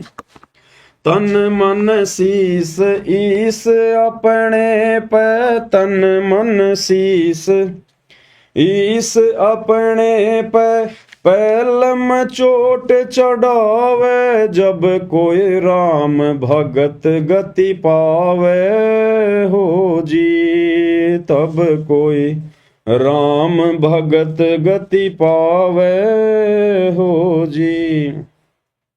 तन मन शीस, अब इसमें सब कुछ आ गया, एक प्रकार से जीवित मरना हो गया, जिसने अपना तन, अपना मन और अपना शीस यानी अपनी इच्छाएं, अपना दुख दर्द, अपनी सारी सोच, अपनी चिंता, सब कुछ अपने गुरुदेव को अर्पित कर दी, समर्पित कर दी कि मरना आपके चरणों में, जीना आपके चरणों में। ईस अपने पे, अपने गुरु को ही अपना इष्ट मानकर, अपना ईश मानकर, अपना भगवान मानकर, इष्ट मानी भगवान, इष्ट मानी जो पूज्य देव होता है, वो मानकर जब हम समर्पित हो जाएंगे फिर गुरुदेव हमें अपनी गोद में बैठा लेंगे। पैलम चोट चढ़ावे, बिल्कुल समर्पित कर दे, जब कोई राम भगत गति पावे, तब कोई राम भगत। कौन राम भगत? सतगुरु रामपाल जी का भगत। असली राम तो ये है, राम राम शब जगत बखाने, आदि राम कोई बिरला जाने। अब रामचंद्र जी जो कि त्रेता युग में आए थे, विष्णु जी के अवतार, राजा दशरथ के बेटे, उनका तो केवल शरीर का नाम था रामचंद्र, राम। असल में वो राम नहीं थे, उनमें गुण राम के नहीं थे, वो तो केवल उनकी पहचान थी, उनका नाम था राम।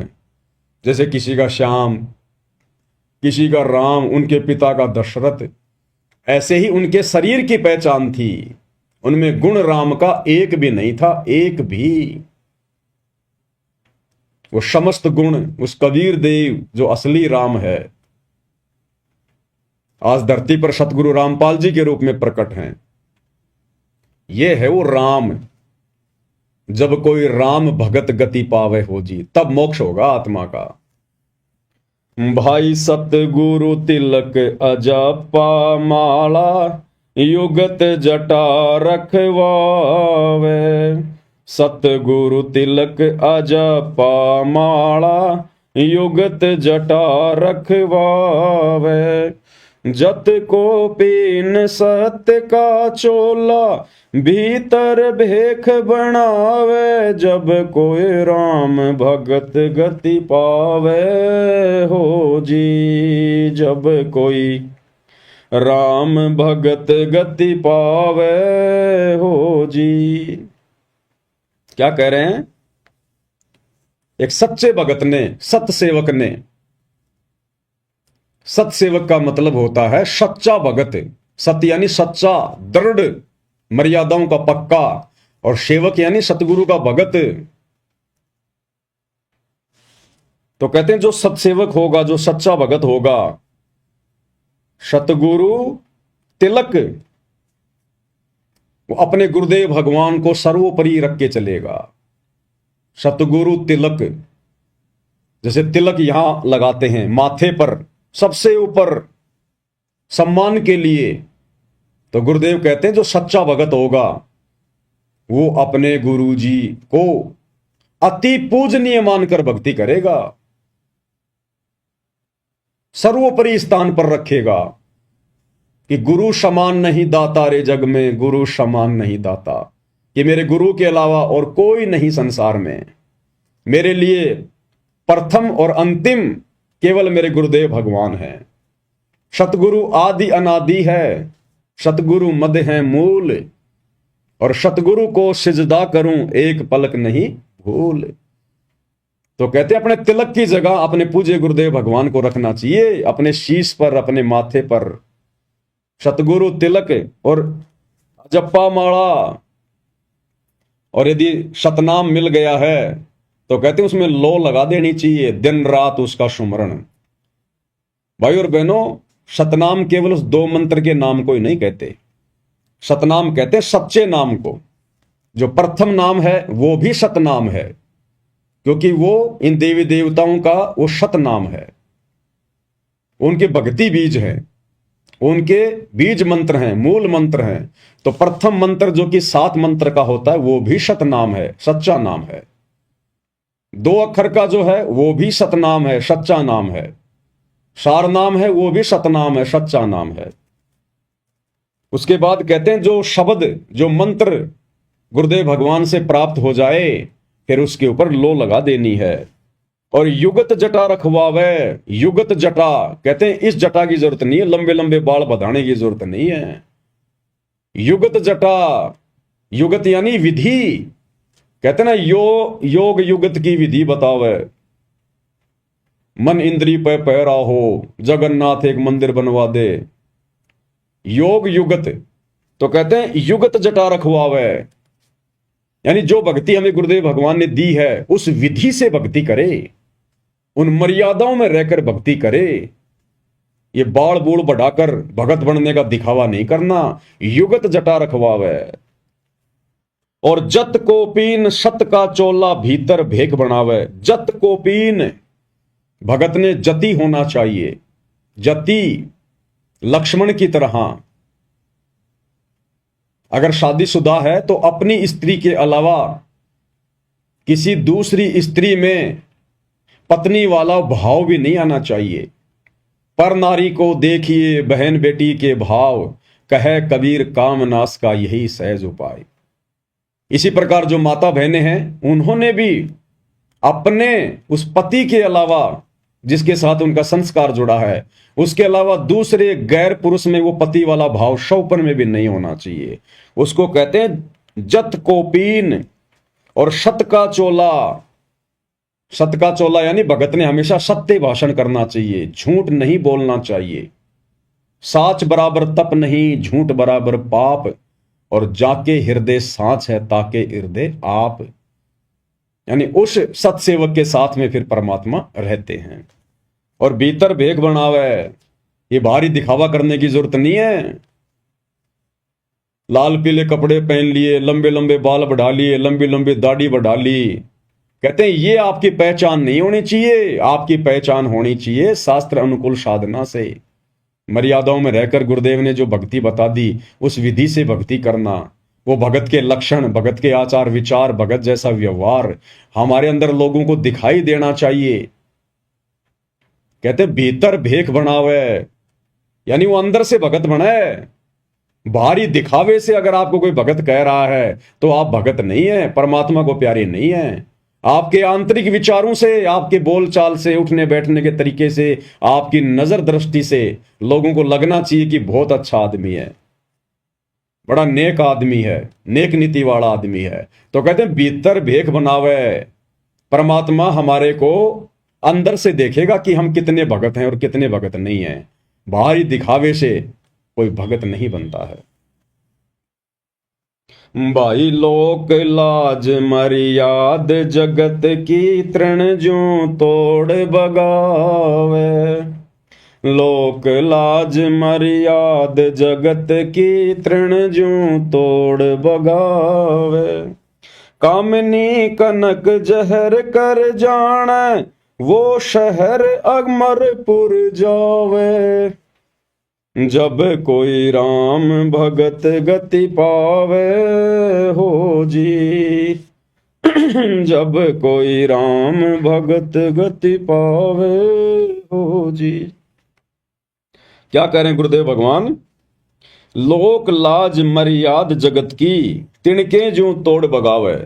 इस भक्ति मार्ग में गुरुदेव ने बताया यदि हमने सफल होना है तो सबसे बड़ी जो बीमारी है, सबसे बड़ा जो रोग है, उसमें एक है लोक लाज और समाज की फालतू की मर्यादाएं, फालतू के नियम परंपराएं। कहते हैं अगर भगत ने भक्ति मार्ग पर सफल होना है वास्तव में, तो मौका तो गुरुदेव ने दे ही दिया, सत भक्ति दे दी, मार्ग तो हमारे को गुरुदेव ने बता ही दिया। उस मार्ग पर चलना तो हमने ही पड़ेगा। उस मार्ग की तमाम बाधाओं को तोड़ना, साइड में करना, वो हमने पड़ेगा।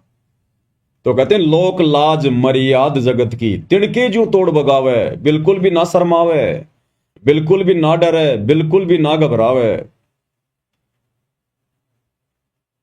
अगर हम जिस परिवार में रह रहे हैं, जिस समाज में रह रहे हैं, रिश्तेदारी, अगर हमारी मर्यादाओं के बीच में अगर उनकी कोई परंपरा बाधा बन के खड़ी होती है जहां हमारी मर्यादा टूटनी हो, कहते हैं कोई शर्म नहीं करनी, चाहे जीजा हो, चाहे फूफा हो, चाहे साड़ा हो, चाहे मामा हो, कोई भी हो। हाथ जोड़ लेने, लड़ाई झगड़ा नहीं करना, मनमुटाव नहीं करना, ऊंचा नहीं बोलना, आधीन भाव से कि भाई देखो मैं तो उपदेशी हूं, आप लोगों को पता ही है, मैंने उपदेश ले रखा गुरुदेव का और ये हमारी मर्यादाओं में नहीं है, मैं इसमें आपका कोई सहयोग नहीं कर सकता, माफी चाहता हूं। फिर वो चाहे नाराज हो चाहे प्रसन्न हो, वो अगले का काम है। हमने वहां से तुरंत बैक हो लेना है, उन समाज की मर्यादाओं से बिल्कुल हट जाना है। और अगर लोक लाज में आ गए, शर्मा शर्मे में आ गए, दबाव में आ गए, अब लोक लाज में शर्मा शर्मे में आकर मर्यादा वो ही तोड़ेगा जो ज्ञान अच्छे से नहीं समझेगा।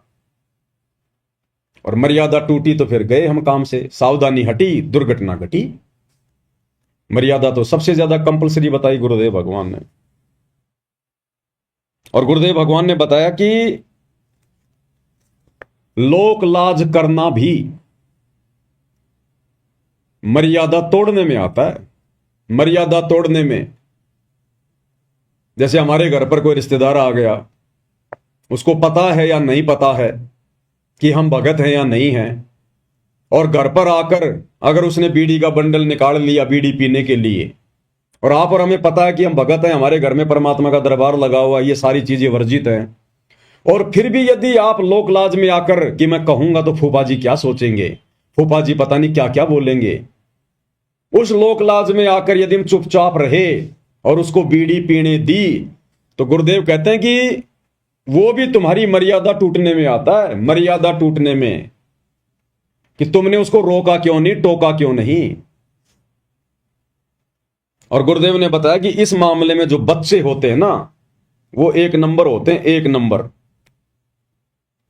बच्चों को कोई लोकलाज का भय नहीं होता, बच्चों को कोई डर नहीं होता कि फूफा जी क्या सोचेगा, मामा जी क्या सोचेगा। वो मुंह के ऊपर बोल देते, मुंह के ऊपर। एक सत्संग में गुरुदेव ने बताया कि लोक लाज करना भी मर्यादा खंडित करने में आता है, मर्यादा खंडित करने में। देखता हूं अगर मिलेगा तो।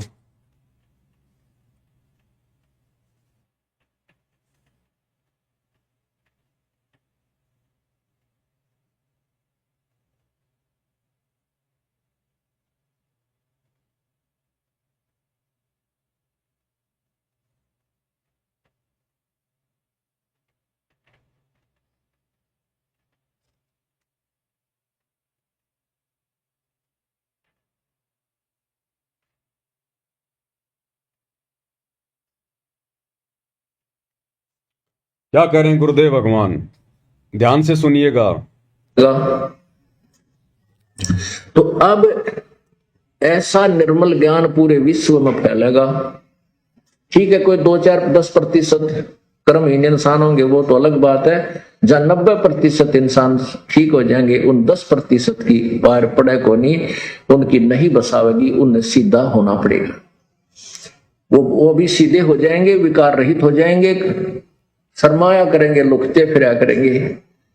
अब विचार करना, हमारे जो भक्त हैं, हमारे भक्तों के भगत तो थोड़े बहुत शर्मा जाते हैं रिश्तेदार ने नू के हमारे घर में बीड़ी ना पिए, हालांकि वो ना ऐसा शर्माना लोक लाज करना नामखंड करता है। लेकिन क्या करें गुरुदेव कि वो ऐसा ना कहना, उसको ना टोकना, ना रोकना और लोकलाज करना, शर्मा शर्मी में ना कहना, कहते हैं वो भी मर्यादा खंडित करने में आता है, उससे भी भगत का नाम टूट जाता है। ध्यान से सुन लीजिए। हमारे जो भक्त हैं, हमारे भक्तों के भगत तो थोड़े बहुत शर्मा जाते हैं रिश्तेदार ने नू के हमारे घर में बीड़ी ना पिए, हालांकि वो ना ऐसा शर्माना लोकलाज करना नामखंड करता है। लेकिन बालक तुरंत कह देते हैं कि हमारे घर में बीड़ी नहीं पियोगे आप। तो फिर वो जो बीड़ी शराब पीने वाले हमारे भक्तों के घर में आ भी जाते हैं, तो कहीं छुप के गली में बाहर बैठ के जो करकाओं के देखो बालक तना देख ले, इनका आके फिर टोक दे तो बीड़ी पीवे, तो ऐसे डरा करेंगे फिर ये पाप करते हुए, और धीरे धीरे फिर ये बुराई छूट जाएगी, एक दूसरे को देख कर छोड़ेंगे। अब हमने ऐसी बुराई प्रारंभ की है, एक बीड़ी पीने लग गया, दूसरा दिखाइए, एक बार तो उसको बहुत बुरी तरह खांसी उठे, आंखों में पानी आवे, फिर जो मास्टर है ना पीने वाला, तो कोई बात ना, मेरे भी नहीं हुआ था, एक बार पी ले, उसने प्या के छोड़े और ट्रेंड कर देता है। ऐसे ही जब हम बुराई से दूर हो जाएंगे, हमारे संग में, हमारे बच्चों के संग में जो व्यक्ति आओगा, उसको भी नहीं कहेंगे भाई यहाँ बीड़ी मत पिए, मेरा धुआं चढ़ता है, मुझे नुकसान होता है, हमारे घर में हानि हो जाती है, तो फिर वो अब शर्मा कर छोड़ देंगे बुराइयों। एक भगत कह रहा था जी, हमारे सारे घर में जो ना मांस खाते थे, हम भी खाते थे, अब ज्ञान हुआ तो मैंने मेरी माँ ने, पान भाई उन सब ने नाम ले लिया, मेरा पिताजी ना मान रहे, तो हमने बनाना ही बंद कर दिया। तो वो ढीठ है, बाहर तिल्ला होगा होटल पर बनाया, और वहां जो खाने लगेगा ना, जब वो छोटा सा लड़का है मेरा, वो जाके दादा आज तू ये मुर्गे का मांस खाता है, एक दिन मुर्गा तो तू मुर्गा बनेगा, ये मनुष्य बनेगा, तुझे खाएगा। तो 1-2 बार तो उसने धमकाया, फिर जब भी खाता दिखा, जब पहुंचा तो बुढ़ा फिर छुप के बाथरूम में बैठ के खाने लग गया, कुआड़ मिल गए, छोड़ता नहीं। तो क्या कहा गुरुदेव भगवान ने, लोक लाज करना भी मर्यादा खंडित करने में आता है, नाम तोड़ने में आता है। तो हाँ परम भगत भाई बहनों ने लोक लाज भी नहीं करनी, लड़ना भी नहीं, झगड़ना भी नहीं, प्यार प्रेम से बोल देना है। और दूसरे के घर पर आए हुआ व्यक्ति फिर जबरदस्ती भी नहीं करता है कि हम उसको कहेंगे और वो ना माने, ऐसा नहीं हो सकता। अपने घर पर वो 100 बार ना माने, लेकिन हमारे घर पर अगर कोई बीड़ी पीने की चेष्टा करेगा और हम उसको मना करेंगे, वो जबरदस्ती फिर नहीं पी सकता। लेकिन हम उसको कुछ कहेंगे ही नहीं, तो बताओ फिर वो कैसे मानेगा। तो गुरुदेव कहते हैं लोक लाज करना भी, शर्मा शर्मी भी मर्यादा तोड़ने में आता है। तो मालिक कहते हैं लोक लाज मर्याद जगत की, तिनके जूं तोड़ बगावे। और ये मर्यादाएं, ये फालतू की लोगों ने जो मर्यादाएं बना रखी हैं, शादी विवाह में जाना, दुनिया भर का दिखावा करना, लेना देना, दहेज, घोड़े, बैंड बाजे, और फालतू का ये जन्मदिन मनाना, अन्य जो होली, दिवाली, दशहरा, मकर संक्रांति, दुनिया भर के त्योहार, दुनिया भर के उस दिन पाखंड। तो हमने इन संसार की समस्त मर्यादाओं से हटना पड़ेगा। हमने सहयोग भी नहीं करना उनमें, सहयोग भी किसी भी प्रकार का। तो मालिक कहते हैं भाई लोक लाज मर्याद जगत की, तिनके ज्यों तोड़ बगावे, जब कोई राम भगत गति पावे। और आगे क्या कह रहे हैं परमात्मा, कामिनी और कनक जहर कर जाने, वो शहर अगमपुर जावे। कामिनी कनक जहर कर जाने, वो शहर अगम अमरपुर जावे, जब कोई राम भगत गति पावे हो जी। कामनी, कामनी यानी स्त्री, औरत, और कनक, कनक यानी सोना। परमात्मा कहते हैं इन दो वस्तुओं को जब तक भगत जहर के समान नहीं समझेगा। अब स्त्री को जहर के समान कैसे? स्त्री तो हमारी मां भी है, हमारी बहन भी है, स्त्री भी स्त्री है। परमेश्वर ने बताया कि नाम उपदेश लेने के बाद, इस भक्ति मार्ग में आकर ये ज्ञान समझने के बाद, हमने उस कामनी से नफरत नहीं करनी, अपनी औरत से नफरत नहीं करनी। जो बकवाद हैं, जो कुकर्म है, जो विषय वासना है, हमने उनसे पीछे हटना है। भक्ति तो हमारी स्त्री भी करेगी, नाम ले लिया तो भक्ति तो वो भी करेगी। उसने भी अपने पुरुष के साथ संबंध बनाने से बचना है। उसको कहते हैं कामिनी। और कनक जहर कर जाना, और सोना शरीर पर तो धारण करना ही नहीं है। गुरुदेव ने बताया अगर घर में भी सोना है तो उसको भी निकाल दो, बेच दो, वो पैसा किसी दूसरे काम में ले लो या मालिक की सेवा में लगा दो। सोना तो हमने घर में भी नहीं रखना, क्योंकि सोने में काल का निवास है। ईमान बड़ाई पैदा करेगा। दिखावे के लिए तो लोग इतने महंगे महंगे सोने चांदी के जेवरात वगैरह लेते हैं, और वो कौन सा दूध देता है बताओ? सिर्फ दिखावे के लिए। तो ये दिखावा तो परमात्मा से सैकड़ों कोस दूर करता है भगत को। तो परमेश्वर कहते हैं ये दो वस्तुएं भक्ति मार्ग में जहर के समान है। कामिनी कनक जहर कर जाने, वो शहर अमरपुर जावे, वही भगत आत्मा सतलोक का दरवाजा देख सकती है जो इन दोनों से दूर होगी। स्त्री से दूर होने की बात नहीं कही गुरुदेव ने, लेकिन बुराइयों से, बकवादों से दूर होने की बात कही है कि वो बकवाद अब नहीं चलेगी। वो शारीरिक संबंध, वो विषय वासना का खेल, वो गंदा कर्म अब इस भक्ति मार्ग में नहीं चलेगा। अगर तुझे ज्ञान समझ में आ गया तो कामनी कनक जहर कर जाने, वो शहर अगमपुर जावे, जब कोई राम भगत गति पावे हो जी। आगे क्या कह रहे हैं गुरुदेव? भाई जो पतिव्रता पति से राती, आन पुरुष ना भावे। जो पतिव्रता पति से राती, आन पुरुष ना भावे। बस पिहर में सुरत पिरत में, न्यों कोई ध्यान लगावे। जब कोई राम भगत गति पावे हो जी, जब कोई राम भगत गति पावे हो जी। भाई जो पतिव्रता पति से राती और आन पुरुष ना भावे। जैसे एक पतिव्रता स्त्री, औरत, केवल वो अपने पति से ही रति क्रिया करती है। राति यानी रति क्रिया, शारीरिक संबंध। जो पतिव्रता पति से राति, आन पुरुष ना भावे।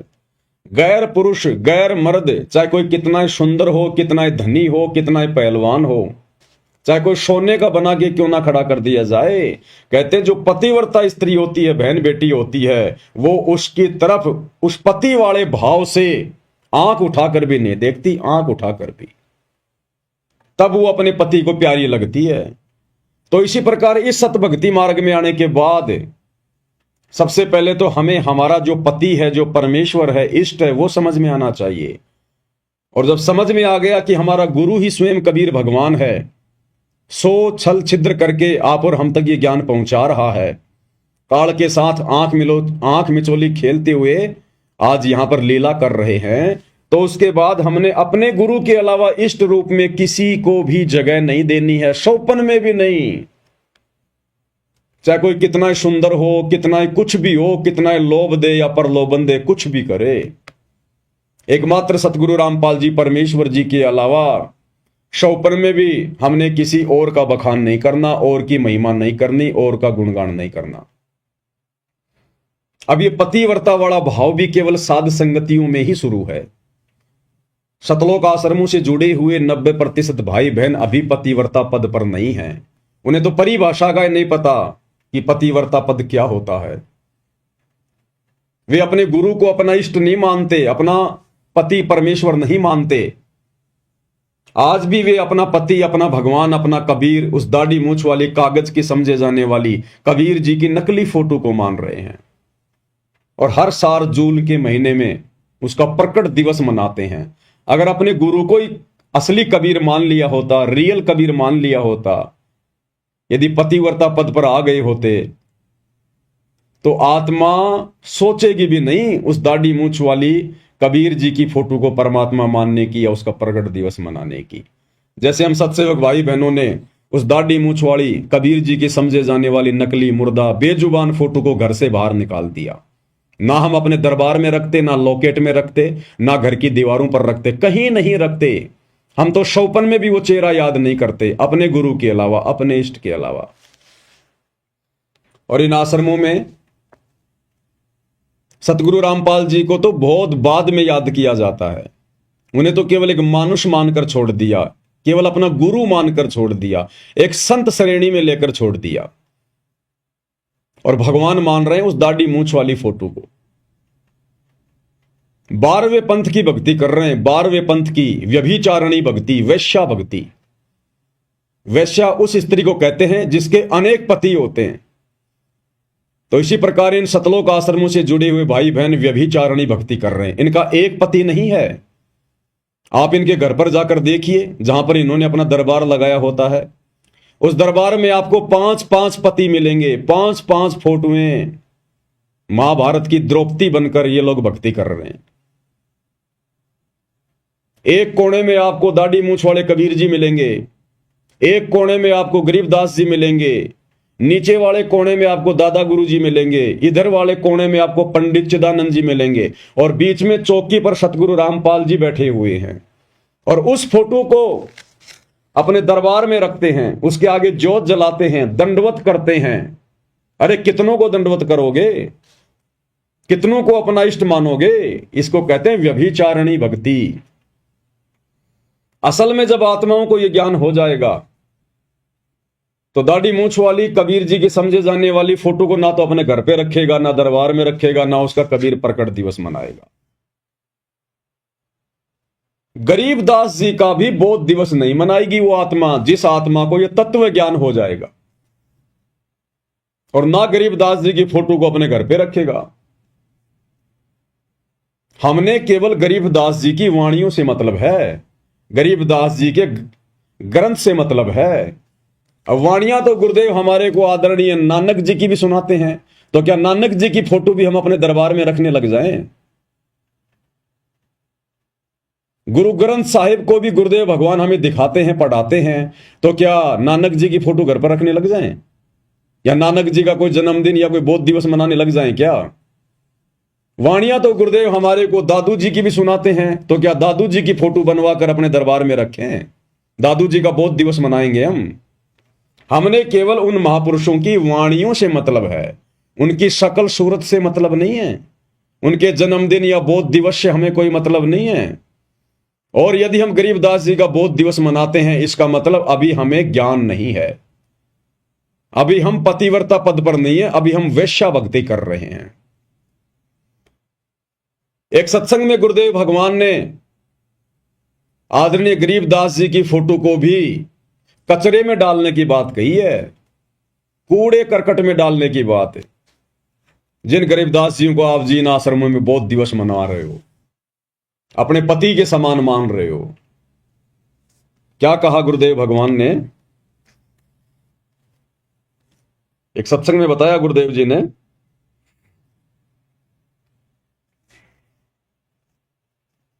छोटा सा सत्संग है। एक बहन जो पहले बहुत सारी पूजा किया करती थी, हरिदास जी को पूजा करती थी, गरीबदास जी को पूजा करती थी, फिर भी घर में नुकसान, और जब गुरुदेव की शरण में आई, ये ज्ञान सुना, तो उसके बाद गुरुदेव भगवान उस बहन के मुख कमल से बोली गई कथा को अपने मुख कमल से सुना रहे हैं। यानी वो बहन तो बोलने में उकचूक कर दे, लेकिन गुरुदेव भगवान ने जो शब्द निकाल दिए वो परम सत्य हैं। तो गुरुदेव भगवान कह रहे हैं, फिर उस बहन ने वो हरिदास जी की, वो गरीबदास जी की फोटोएं सब कचरे में डाल दी। अगर गरीबदास जी आप और हमारे लिए, हम 13वें पंथ की आत्माओं के लिए अगर वो पूजनीय होते, तो गुरुदेव गरीबदास जी की फोटो के लिए तो बोल देते कि भाई कम से कम गरीबदास जी को तो तू कचरे में ना डालती। लेकिन गुरुदेव खुद अपने मुख कमल से बोल गए इसको कहते हैं शब्द सैन सतगुरु की पहचाने, पावे अटल सुहाग रे। हमने गुरुदेव के संकेतों को ही समझना पड़ेगा। परमात्मा संकेत ही छोड़ेंगे, और संकेतों को वही समझेगा जो गुरुमुख होगा, जिसको तत्व भेद होगा। तत्व भेद एक न्यारा रे साधु भाई, तत्व भेद एक न्यारा, और समझेगा कोई गुरुमुख प्यारा, तत्व भेद एक न्यारा। तो क्या कह रहे हैं गुरुदेव भगवान? रोटी खा के बच्चे को खाना खिलाया, मैंने खाना बना रही थी, और वो अपना मोटरसाइकिल उठा के चला गया प्रतिदिन की तरह। अपने साथी को लिया जो साथ ही मकान था थोड़ी दूरी पे, तो चले गए। मैंने वो 2-4 रोटियां और बनाई। रोटी बना करके मैं सोची ला रोटी खा लेती हूँ। मैंने ऐसे ग्रास मुंह की तरफ किया था, इतना में वो लड़का, उसका साथी, उसके भी चोट लगी हुई, कपड़े फटे हुए, थोड़ा बहुत रक्त उससे भी निकल रहा था। वो भाग गया, आया, कहने लगे आंटी मेरे अब भाई की मृत्यु होगी ना, वो एक्सीडेंट हो गया भाई का। अब उसने नो कहा और मेरे हाथ से वो रोटी छूट गई मुंह में, जो एक्सीडेंट खाने के लिए ग्रास उठाया था। अब मैं सिर पे कपड़ा नहीं, पैरों में जूते नहीं, उस बच्चे के पीछे पीछे बहुत बुरी तरह दौड़ ली। उसने स्थान बता दिया था कि वहां एक्सीडेंट हो गया।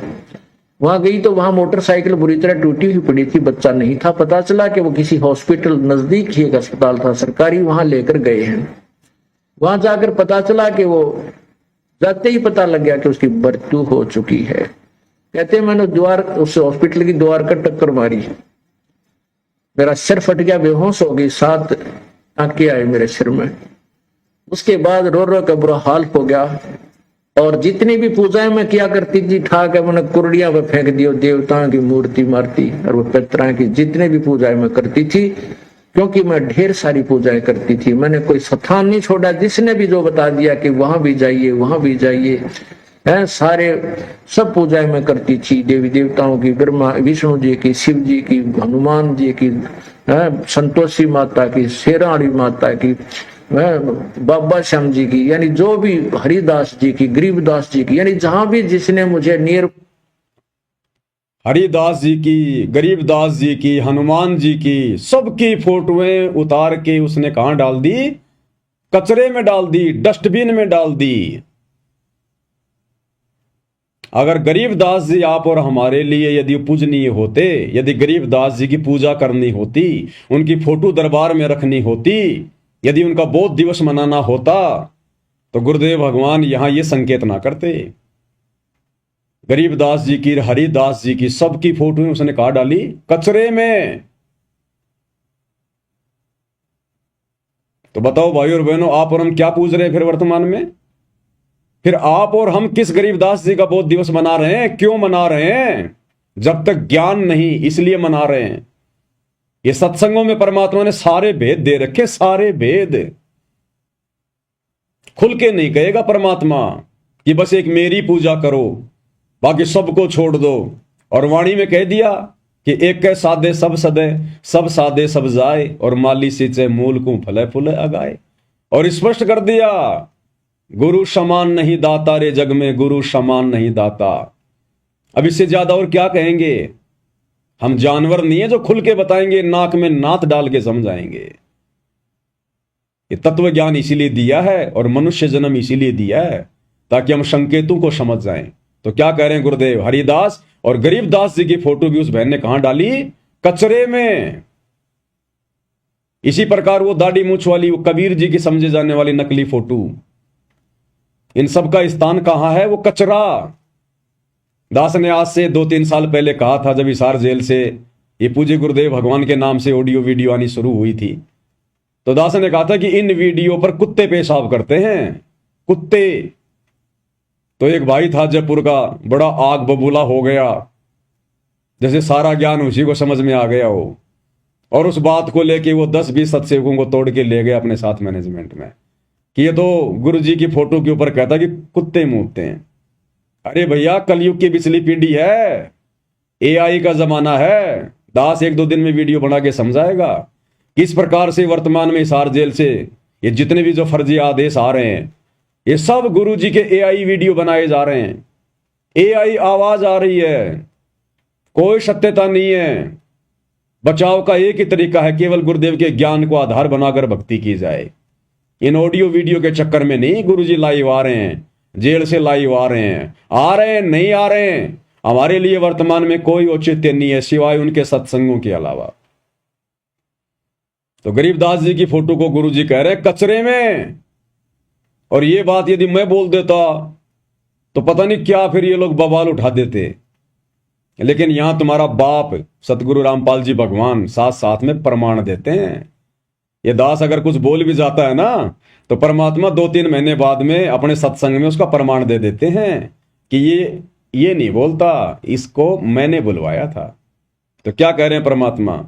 हरिदास जी की, गरीबदास जी की, सबकी फोटोओं को कचरे में डालने की बात कर रहे हैं। मारती और वो पितरा की जितने भी पूजाएं मैं करती थी, क्योंकि मैं ढेर सारी पूजाएं करती थी, मैंने कोई स्थान नहीं छोड़ा। जिसने भी जो बता दिया कि वहां भी जाइए वहां भी जाइए, है सारे सब पूजाएं मैं करती थी। देवी देवताओं की, ब्रह्मा विष्णु जी की, शिव जी की, हनुमान जी की, संतोषी माता की, शेराणी माता की, बाबा श्याम जी की, यानी जो भी हरिदास जी की, गरीबदास जी की, यानी जहां भी जिसने मुझे नियर बाई बताया मैं उड़े जाया करती कि हे भगवान मेरे बच्चे की लंबी आयु देना। परमात्मा कहते हैं आए हाय कि जो खावे ताको, जो बक्षक ताको विश्वासा, और जो रक्षक उसते ये फिरे उदासा। जो इनको खाता है, जो भक्षक है, उसको तो ये भगवान मान रहे हैं काल को तो, और जो रक्षक है कबीर परमात्मा, उससे उदास फिरते हैं, कहते ना तू भगवान नहीं। तो सुन लिया भाई और बहनों, पूज्य गुरुदेव भगवान के मुख कमल से दास अपनी तरफ से कुछ नहीं बोलता है, या जो भी परमात्मा बुलवाते हैं अपनी सत्य प्रेरणा के आधार से बुलवाते हैं, और समय आने पर परमात्मा फिर उसका प्रमाण भी देते हैं। अब कई जो नए नए भगत भाई बहन होते हैं इस ज्ञान को इतना समझ नहीं पाते। जो लोग ज्यादा शाणे हैं, चतुर हैं, उनको भ्रमित कर देते हैं। वो कहते हैं फिर गुरुजी क्यों पूजा करते थे दाढ़ी मूंछ वाले कबीर जी को? गुरुजी क्यों उसका प्रगट दिवस मनाते थे? गुरुजी भी तो गरीबदास जी का बोध दिवस मनाते थे आश्रम में। भाई आप और हम गुरुजी नहीं हैं, वो काम गुरुजी किया करते थे। आप और हम जीव हैं। इस 21 ब्रह्मांड के जो कर्म है आप और हमारे ऊपर लागू हैं, गुरु के ऊपर लागू नहीं है। परमेश्वर अपनी वाणी में कहते हैं शिष्य पूजे गुरु आपना, कि जो शिष्य होता ना उसने केवल अपने गुरु की ही पूजा करनी चाहिए। शिष्य पूजे गुरु आपना और गुरु पूजे सब साध। और जो गुरु होता है वो सबकी पूजा करेगा। गरीबदास जी को भी पूजेगा, कबीर जी को भी पूजेगा, मुनिंद्र को भी पूजेगा, अपने गुरु को भी पूजेगा, सबको पूजेगा। तो कहते हैं शिष्य पूजे गुरु अपना। शिष्य का धर्म केवल यही है, अपने गुरु की पूजा करे और किसी की ना करे। और गुरु पूजे सब साध, क्योंकि गुरु ने तो आपको भक्ति समझानी है, आपको भक्ति मार्ग पर लगाना है। गुरु के ऊपर कोई काल का नियम, कोई कर्म लागू नहीं है। वो केवल नियमों में रहने की भूमिका करता है। तो उसने तो हमारे को सभी महापुरुषों की वाणियां समझानी है, ज्ञान समझाना है। गुरु तो सबका ही जो है वो पूजा पाठ करेगा, जो मर्जी करेगा। लेकिन भगत के लिए क्या आदेश है? शिष्य पूजे गुरु अपना और गुरु पूजे सब साध। कहे कबीर उन दोनों का मता बड़ा अगाध। कहते हैं उस गुरु के पूजने में और शिष्य के पूजने में, उन दोनों के बीच में बड़ा अंतर है, बड़ा भेद है, बड़े नियम है, बड़ी मर्यादा है। तो गुरु किसको पूज रहा है, गुरु क्या कर रहा है, वो हमारे लिए मायने नहीं रखता। हमने गुरु की जो करनी है उसको देख के नहीं चलना। गुरु की जो कथनी है, गुरु ने जो कथनी, जो कथ दी अपने सत्संगों के माध्यम से, हमने उसको आधार बना के चलना है, उसको भक्ति करनी है। तो गुरु ने कह दिया सब साध है कि भाई, मालिक की जो वाणी है कि एक के साधे सब सदे और सब साधे सब जाए और माली सींचे मूल को फले फुले गाए। तो हमने केवल एकमात्र अपने गुरुदेव की ही पूजा करनी है, उन्हीं को साधना है। उनकी साधना में, उनकी पूजा में सबकी पूजा आ गई।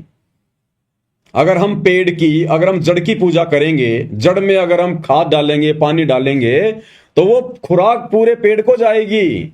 हमने अलग से टहनियों को खाद देने की जरूरत नहीं है, और जो टहनियों को खाद देगा लोग उसको मूर्ख कहेंगे। हमने उनकी पत्तियों में खाद डालने की जरूरत नहीं, पानी डालने की जरूरत नहीं है। अगर कोई डालता है तो उसको लोग मूर्ख कहेंगे। उस पेड़ की जड़ में ही हमने पानी डालना होगा, खाद डालनी होगी, और कहीं नहीं। तो इसी प्रकार यदि हमने भक्ति पर सफल होना है, मोक्ष प्राप्त करना है, तो एकमात्र जो भक्ति की जड़ है, जो भक्ति का मूल है, सतगुरु, हमने केवल उन्हीं की पूजा करनी है, उन्हीं की सेवा करनी है। अन्य ना गरीबदास जी की, ना दाढ़ी मूछ वाले कबीर जी की, ना हमारे दादा गुरु जी की, ना पंडित जो है चिदानंद जी की, ना किसी और की। उन महापुरुषों की वाणियां यदि हमारे लिए उपयोगी हैं, भक्ति में सहयोगी हैं, तो हमने उनकी वाणियों का सहारा लेना है, उनकी फोटोओं का सहारा नहीं लेना। उनके जन्मदिन और उनके वो प्रकट दिवस और उनके वो बोध दिवस नहीं मनाने हमने, अन्यथा फेल हो जाएंगे फिर भक्ति मार्ग पर।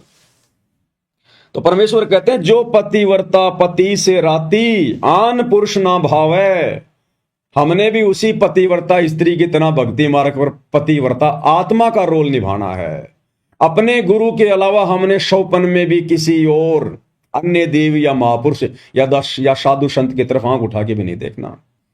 एक बात बताइए, जब हम भाई बहन नाम उपदेश लेते हैं, तो आजकल तो पता नहीं ये आश्रम वाले नियम बताते हैं कि नहीं बताते हैं, लेकिन जब हमने सतलोक आश्रम बरवाड़ा से नाम उपदेश लिया था, और वैसे भी जब हम डीवीडी से नाम उपदेश जब हम लेते हैं, तो गुरुदेव भगवान उसमें बताते हैं कि बच्चों, अब आपने घर पर जाकर केवल अपने परमात्मा की फोटो दरबार में रखनी है। उस दरबार में अन्य किसी भी साधु संत महात्मा की फोटो नहीं रखनी। बोलते कि नहीं बोलते गुरुजी कि आपने दरबार में अब अन्य किसी देवी देवता या साधु संत महात्मा की फोटो नहीं रखनी है। तो गरीबदास जी कौन है? अन्य साधु संत हैं, अन्य महात्मा हैं। वो 12वें पंथ के गुरु थे। अब 12वें पंथ के गुरु की फोटो हम अपने गुरु जी के बराबर में क्यों रखें? हमारे गुरु जी तो 13वें पंथ के गुरु हैं ना, हम 12वें पंथ के पंथी, हम तो 13वें पंथ के पंथी हैं। जब हमारा गुरु ही अलग है तो हम उनकी फोटो क्यों रखें? तो गुरुदेव ने तो स्पष्ट कर दिया, संकेत कर दिया कि बच्चों, दरबार में अन्य किसी भी देवी देवता और साधु संत महात्मा की फोटो नहीं रखनी। तो गरीबदास जी संती तो थे 12वें पंथ के, हमारे दादा गुरु जी संती तो थे, पंडित चिदानंद जी संती तो थे, कबीर जी की दाढ़ी मूछ वाली फोटो वो नकली फोटो, वो भी एक संत के रूप में थे, संत की भूमिका में थे, हम क्यों रखें? वर्तमान में जो महापुरुष आया हुआ है, जो हमारे गुरु हैं, जो हमें हर प्रकार से भक्ति दे रहे हैं, मर्यादाओं का पाठ पढ़ा रहे हैं, हमारे 100 काम कर रहे हैं, तो हमने तो उनके गुणगान गाने पड़ेंगे ना, उनकी महिमा करनी पड़ेगी, उनकी भक्ति करनी पड़ेगी, उनकी पूजा करनी पड़ेगी, उन्हीं को प्रथम महत्व देना पड़ेगा। अगर हमने जरा भी किसी और का बोध दिवस मना लिया, जन्मदिन मना लिया, कोई प्रकट दिवस मना लिया अपने गुरुदेव के अलावा, तो जिस प्रकार वो व्यक्ति जिसकी पत्नी उसके अलावा किसी और से भी संपर्क करती है या हंसी मजाक भी अगर करती है, और अगर वो देख लेगा तो वो उसको अपने दिल से उतार देता, दिल से। तो भाई, अगर सतगुरु के दिल से उतरना है तो पूजो सबको, 2 4 5 10 आसपास के गांव के साधु संत महात्माओं की फोटो भी रख लो। और अगर गुरु को प्रसन्न करना है, मोक्ष प्राप्त करना है, तो भाई केवल अपना गुरु और दूसरा कोई नहीं। तो मालिक कहते हैं, जो पतिव्रता पति से राती, आन पुरुष ना भावे, और बसे पीहर में सुरत प्रीत में न्यू कोई ध्यान लगावे। और उसके बाद चिंतन भी केवल अपने प्रीतम का, केवल अपने गुरुदेव का, अपने भगवान का। वो बहन बेटी जिसकी शादी होती है, फिर जब वो वापस अपने पीहर आती है तो रहती अपने माता पिता के पास है, काम धंधा भी करती है, लेकिन उसकी सुरती पल पल अपने पति में रहती है, अपने ससुराल में रहती है। वहीं पर मेरा पति क्या कर रहा होगा, कैसे खा रहा होगा, कैसे रह रहा होगा, वो चिंतन मनन हमेशा अपने पति का ही करती रहती है, मनी मन में। तो इसी प्रकार हमने पतिव्रता पद पर तो आना ही आना है, हमने अन्य किसी का चिंतन मनन भी नहीं करना। अब इन आश्रमों में जब गरीबदास जी का बोध दिवस मनाते हैं तो किसका चिंतन मनन करते हो भाई? गरीबदास जी के नाम से तुम वो दिन मना रहे हो, वो प्रोग्राम कर रहे हो, तो वो दिन तो जो है गरीबदास जी का हो गया। कि भगत जी आज क्यों आए, आज क्या, अरे आज गरीबदास जी का बहुत दिवस है, बंदी छोड़ का गरीबदास जी का। वो गरीबदास जी का चिंतन मनन हो गया। गुरु चाहे हमें लाख गरीबदास जी की वो कथा सुनाए, वो हमें गुरु समझा रहा है, लेकिन हमने गरीबदास जी का बोध दिवस नहीं मनाना। नहीं तो फिर ये वैश्या भक्ति में आ जाएगा, व्यभिचारणी भक्ति में आ जाएगा। गरीबदास जी का 12वां पंथ था और 12 पंथ चलाए थे काल ने। भले ही परमात्मा अपना रूप चेंज करके और गरीबदास जी के रूप में आए, लीला की, लेकिन वो पंथ तो काल का ही था। हम 13वें पंथ के पंथी हैं, हमें 12वें पंथ के गुरु से कोई लेना देना नहीं। और वैसे तो ज्ञान तो गुरुदेव कहते हैं अगर हमारे को अगर गधे से भी मिल जाए तो भी ले लेना चाहिए। गरीबदास जी की तो बात ही अलग है। अगर कोई अच्छी शिक्षा, अच्छा ज्ञान यदि हमें नकली संतों से मिल जाए तो वो भी ले लेना चाहिए, लेकिन नकली संतों की फिर पूजा थोड़ी करने लग जाएंगे, उनका बोध दिवस थोड़ा ना मनाने लग जाएंगे हम। ऐसे तो फिर ना जाने परमात्मा कितने रूप में भिन्न भिन्न आए। फिर तो सतयुग में यही कबीर भगवान है, जिसको मान रहे हो कि वे 650 साल पहले आए थे कबीर जी, दाढ़ी मूंछ वाले, जिनकी तुम फोटो रख रहे हो, कबीर प्रकट दिवस मना रहे हो, तो वही कबीर जी तो द्वापर में भी आए थे करुणामय ऋषि के रूप में। बना लो एक फोटो, क्या जाता है तुम्हारा। वैसे भी तुम आजकल सारी फोटो एआई से बना रहे हो। जब से हम सत्सेवकों ने दाढ़ी मूंछ वाले नकली कबीर की फोटो फाड़ी है, तुम आश्रम वालों ने एआई से लंबी लंबी दाढ़ी मूंछ वाले गोरे गोरे से कबीर जी बना लिए, तो एक करुणामय जी भी बना लो। फिर त्रेता युग में परमात्मा ऋषि मुनिंदर के नाम से आए थे, एक मुनिंदर की फोटो भी बना लो। सतयुग में सतसुकृत नाम से आए थे, एक सतसुकृत वाली फोटो भी बना लो। और इनके भी बोध दिवस मनाना शुरू कर दो, तुम्हारा तो बहुत अच्छा धंधा चलेगा। तुम्हारे तो तीन जो है पाठ और बढ़ जाएंगे 3-3 दिन के, कि भाई फला फला दिन को और ऋषि करुणामय जी का प्रकट दिवस है, फिर ऋषि सुसकृत जी का प्रकट दिवस है, मुनिंदर जी का प्रकट दिवस है। अरे तुम लोगों ने मुनिंदर जी के नाम से मुनिंदर धर्मार्थ ट्रस्ट तो बना ही लिया, अरे उनका प्रकट दिवस भी मनाने लग जाओ। और उससे भी जी ना भरे तो मुनिंदर जी का निर्वाण दिवस, सतसुकृत जी का निर्वाण दिवस, करुणामय जी का निर्वाण दिवस, वो भी मनाने लग जाओ। तो ये व्यभिचारणी भक्ति है, वैश्या भक्ति है, इससे गुरु प्रसन्न नहीं होगा। तो कहते हैं हमने चिंतन मनन भी एकमात्र अपने गुरुदेव भगवान का करना है। जैसे वो पतिव्रता स्त्री बहन बेटी पीहर में रहकर भी अपने पति के विषय में ही चिंता करती रहती है। बसे पीहर में सुरत प्रीत में न्यू कोई ध्यान लगावे, जब कोई राम भगत गति पावे। बाई निंदा स्तुति मान बढ़ाई, मन से मार गिरावे। निंदा स्तुति मान बढ़ाई, मन से मार गिरावे। अष्ट सिद्धि की अटक न मान, आगे कदम बढ़ावे। जब कोई राम भगत गति पावे, हो जी जब कोई राम भगत गति। निंदा स्तुति मान बढ़ाई, मन से मार गिरावे। निंदा यानी हमने भूलकर भी किसी की निंदा नहीं करनी है, किसी की चुगली नहीं करनी है, पीठ पीछे किसी के बारे में वो बातें नहीं कहनी जो बातें हम उसके मुंह पर कहने से जो है शर्माते हैं या फिर हम डरते हैं। अगर कहना है तो किसी के सामने कहो, किसी के मुंह पे कहो। जो बातें हम किसी के सामने कहने की हिम्मत नहीं कर सकते, पीठ पीछे भी मत कहो, अन्यथा वो फिर निंदा में आएगी कि वो ऐसा बोल रहा था, उसने ये कर दिया, उसने वो कर दिया। हां, अगर कोई सत्य बात है तो वो चाहे पीठ पीछे कहो, वो निंदा चुगली में नहीं आती। चोर को चोर कहना चाहे पीठ पीछे कह दो, चाहे सामने से कह दो, वो निंदा चुगली में नहीं आती। परमात्मा कहते हैं, वाणी है परमपिता परमेश्वर जी की, कि साचा शब्द कबीर का प्रकट किया जगमाही, और जैसे को तैसा कहे सो तो निंदा नहीं। अगर कोई भगत है, भक्ति मार्ग के विपरीत जा रहा है, भगत भाई बहनों को भ्रमित कर रहा है, तो उसके बारे में, उसकी गलतियों के बारे में अन्य भगत भाई बहनों को बताना, समझाना, वो निंदा चुगली में नहीं आता। जैसे दुनिया भर के साधु संत महात्मा नकली, गुरुदेव भगवान इनकी खाल उतारते हैं ज्ञान आधार से, वो निंदा चुगली नहीं है। ये सतलोक आश्रम वाले गुरुदेव के बेटा बेटी भाई बंधु रिश्तेदार सारे भक्ति विरुद्ध कुकर्म कर रहे हैं, हम इनके ऊपर वीडियो बनाते हैं, ये निंदा चुगली में नहीं आता है।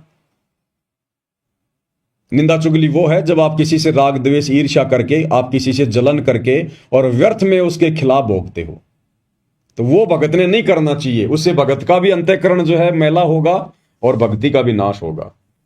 स्तुति, अगर हमारी कोई मान बढ़ाई कर रहा है, हमारी कोई महिमा कर रहा है, हमारे बारे में मीठे मीठे गीत गा रहा है, और यदि हमें सुनने को मिल गए या किसी के माध्यम से सुनने को मिल गए, तो हमने किसी की उस स्तुति से हमने गुबारी की तरफ फूलना नहीं है। हमने अपने अंदर मान बढ़ाई पैदा नहीं करनी है। जैसे कोई किसी के गले में माला डालता है, फिर वो बड़ा खुश होता है, प्रसन्न होता है, उसके नाम के जयकारे लगते हैं, या कोई किसी के बारे में ऊंची ऊंची बढ़ा चढ़ा के बातें करता है। तो इसी प्रकार हमारी चाहे कोई कितनी ही बढ़ाई क्यों ना करे, अगर हमने कोई अच्छा काम किया है, उसकी भी अगर हमारी कोई बढ़ाई कर रहा है, तो भी हमने उस बढ़ाई को अपने ऊपर नहीं लेना कि नहीं, जो भी कुछ कर रहे हैं मेरे गुरुदेव भगवान कर रहे हैं, आज उनकी रजा से ही सब कुछ हो पा रहा है, मेरी 2 कोटि के जीव की क्या औकात है। तो अगर हमारी कोई स्तुति कर रहा है, कोई महिमा कर रहा है, हमें कोई इज्जत दे रहा है, तो हमने गुबारी की तरफ फूलना नहीं है कि मेरी कोई औकात नहीं। अगर मैंने ये अच्छा काम किया है तो मेरे गुरुदेव भगवान के आशीर्वाद से, उनका ज्ञान लेने के बाद किया है, तो सारा का सारा जो क्रेडिट है, जो श्रेय है, मेरे पूज्य गुरुदेव जी को जाता है। तो हमने किसी के द्वारा की गई जो स्तुति है उससे भी हमने प्रसन्न नहीं होना है।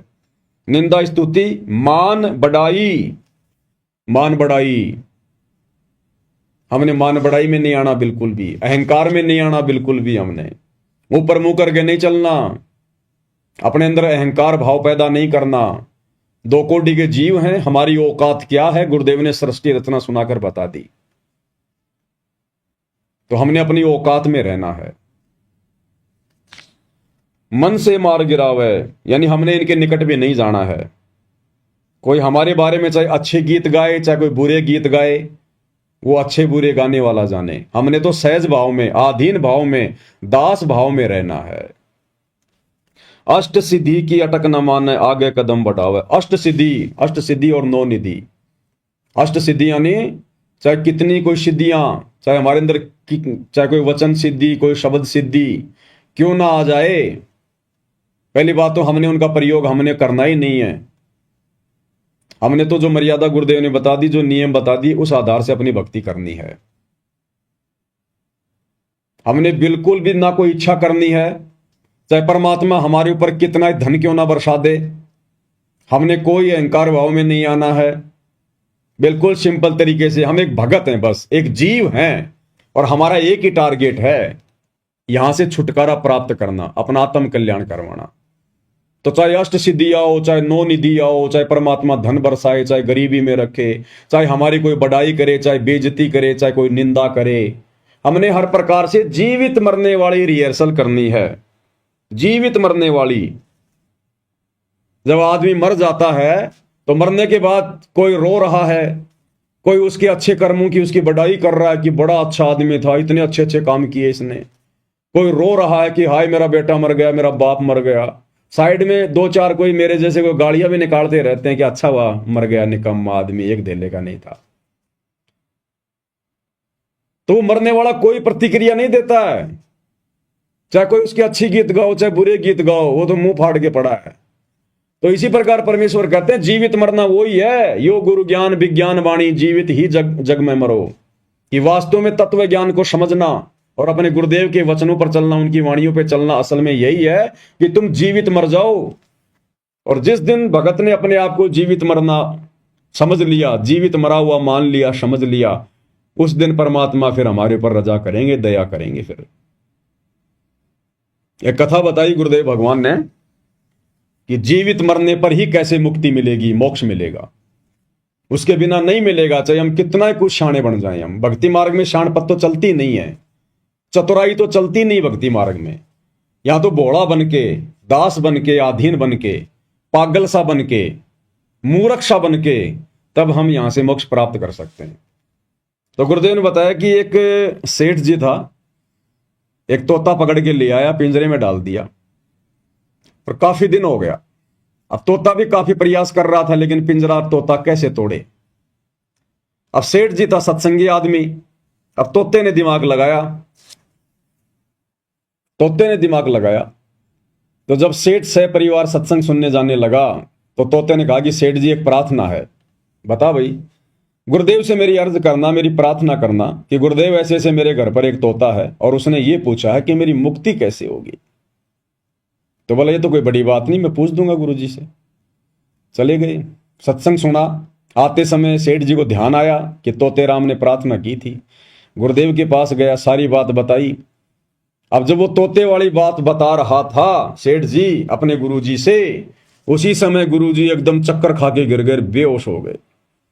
अब सेठ जी ने देखा भाई ये तो गुरुजी मर गए, तेरे ऊपर हत्या का मुकदमा लगेगा। चुपचाप निकल लिया वहां से।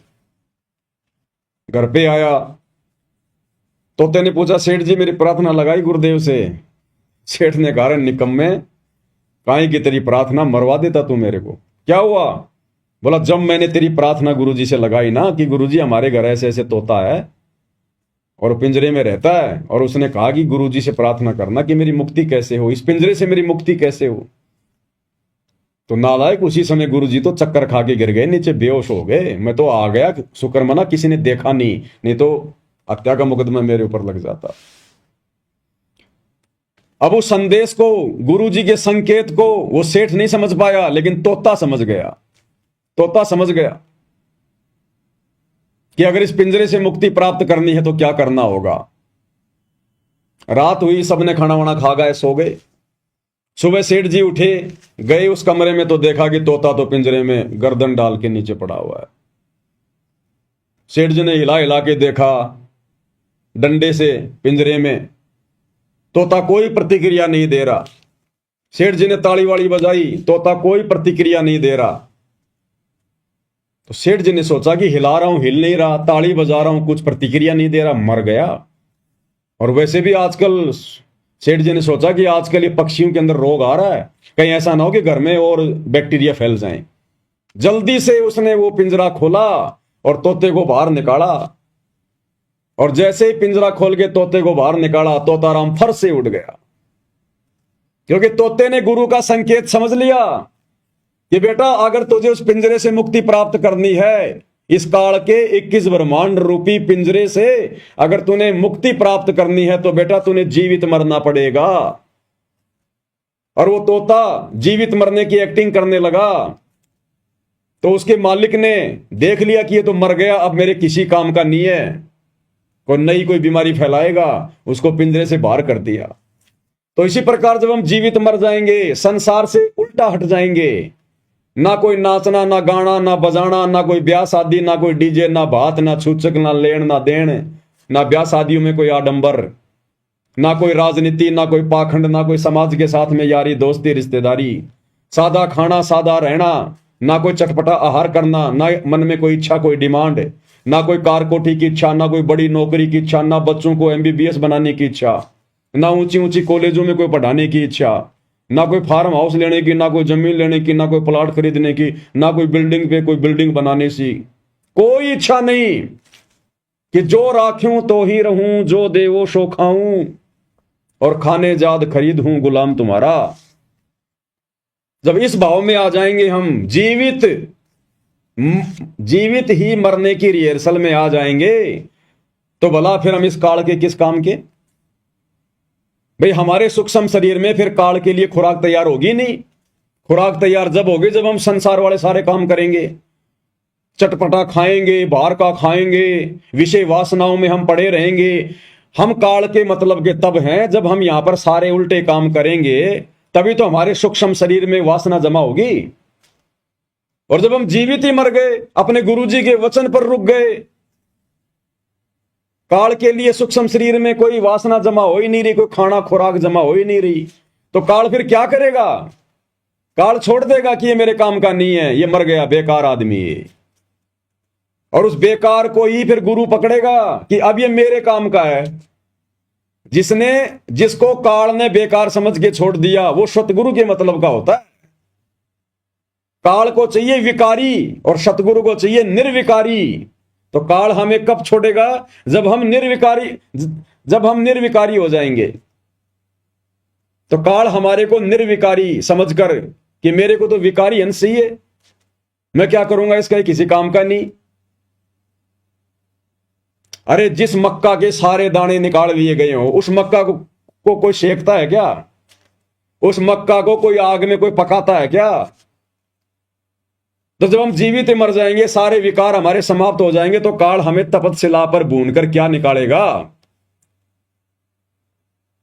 फिर वो हंस परमात्मा के काम आता है। निर्विकारी हंस फिर परमात्मा के काम आता है। विकारी काम आता है काल के और निर्विकारी परमात्मा के। फिर परमात्मा ले जाएगा उसको। फिर तो इस प्रकार हमने इस प्रकार से यहां देखो, बार बार गुरु जी हमें यही तो संकेत कर रहे हैं कि बच्चों मत देखो संसार को, संसार की तरफ देखना बंद कर दो, अपने परमात्मा के चरणों से चिपट जाओ।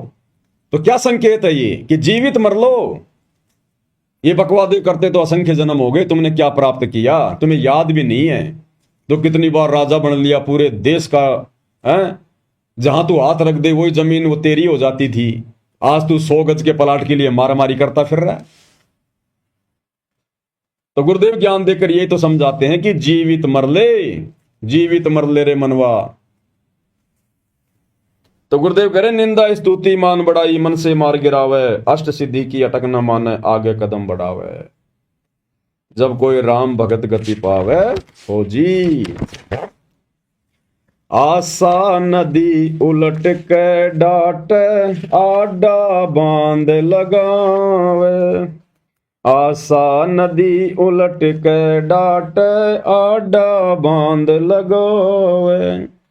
भव जल खार समुद्र में, फिर बहुर न खोड़ मिलावे। जब कोई राम भगत गति पावे, हो जी। जब कोई राम भगत गति पावे, हो जी।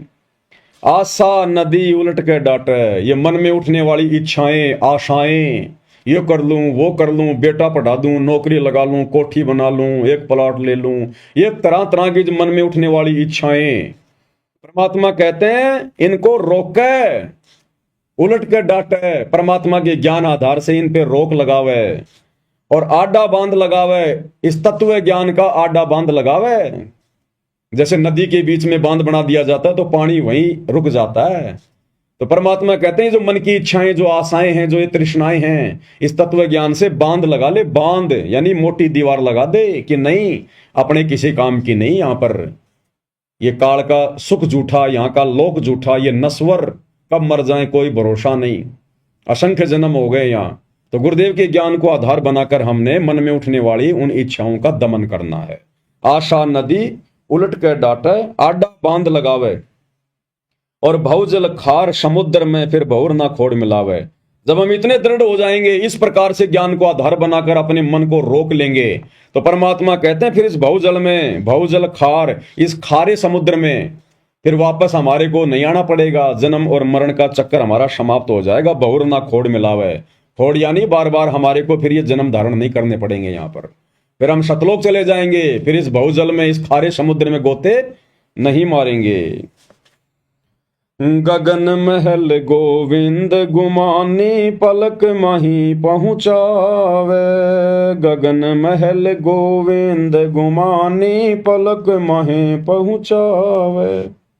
नितानंद माटी का मंदिर, नूर तेज हो जावे। जब कोई राम भगत गति पावे, हो जी। अब यहां पर जो नितानंद जी हैं वो अपने गुरुदेव की, गुमानी दास जी की महिमा कर रहे हैं। और वैसे देखा जाए तो भाई और बहनों, ना तो महिमा के योग्य नित्यानंद जी हैं, ना उनके गुरु गुमानी दास जी हैं। क्योंकि जो गुमानी दास जी थे वे केवल विष्णु तक के ही उपासक थे, और नित्यानंद जी भी केवल उनकी भक्ति करके, उनके दिशा निर्देश अनुसार मर्यादा में रहकर केवल स्वर्ग तक ही गए हैं। तो नित्यानंद जी अपने गुरुदेव की महिमा कर रहे हैं कि गगन महल गोविंद गुमानी, पलक माही पहुंचावे। कि मेरे गुरुदेव एक पलक में मुझे उस अमर लोक में बैठा देंगे, अमर लोक में पहुंचा देंगे, इतने समर्थ हैं। और नित्यानंद माटी का मंदिर नूर तेज हो जावे और सदा सदा के लिए मैं अमर हो जाऊंगा, फिर मुझे नूरी शरीर मिलेगा वहां पर। तो ना तो नित्यानंद जी को मिला वो नूरी शरीर, ना वो अमर पद को प्राप्त हुए, ना उनका गुरु हुआ। आज हमें मिला है वो अमर पद प्राप्त करवाने वाला सच्चा गुरु। आज यदि किसी का महल नूरी हो सकता है, ये माटी का महल, ये मिट्टी का शरीर यानी नश्वर शरीर यदि तेजपुंज का हो सकता है, नूरी हो सकता है, तो केवल आप और हम सत्सेवक भाई बहनों का, सतगुरु रामपाल जी परमेश्वर जी के सच्चे भक्तों का, जो उनके वचन में रहकर अगर अपनी भक्ति को सफल कर गए तो ये मौका, ये सौभाग्य आप और हमारे पास में है आज वर्तमान में। तो भाई और बहनों, हम इसी प्रकार से पूज्य गुरुदेव भगवान की महिमा थोड़ा थोड़ा समय निकाल कर करते रहें, ताकि गुरुदेव भगवान की असीम दया और हमारे ऊपर बनी रहे और हमारी आत्मा स्थिर बनी रहे, दृढ़ बनी रहे। जब तक गुरुदेव भगवान अपने मिशन को पूरा करके हिसार जेल से बाहर नहीं आते, तब तक आप और हम भक्ति मार्ग पर जीवित रहें। हमारी जो सुरती है हमारे गुरुदेव भगवान के चरणों में लगी रहे। तो इसी प्रकार हम धीरे धीरे भक्ति मार्ग पर आगे बढ़ेंगे। तो आज की वीडियो में केवल इतना ही। गुरुदेव भगवान हम सबको आशीर्वाद दे, आज्ञा दे, सद्बुद्धि दे और इसी प्रकार हमें भक्ति मार्ग पर चलाते रहें। बंदी छोड़ सतगुरु रामपाल जी परमेश्वर जी की जय हो।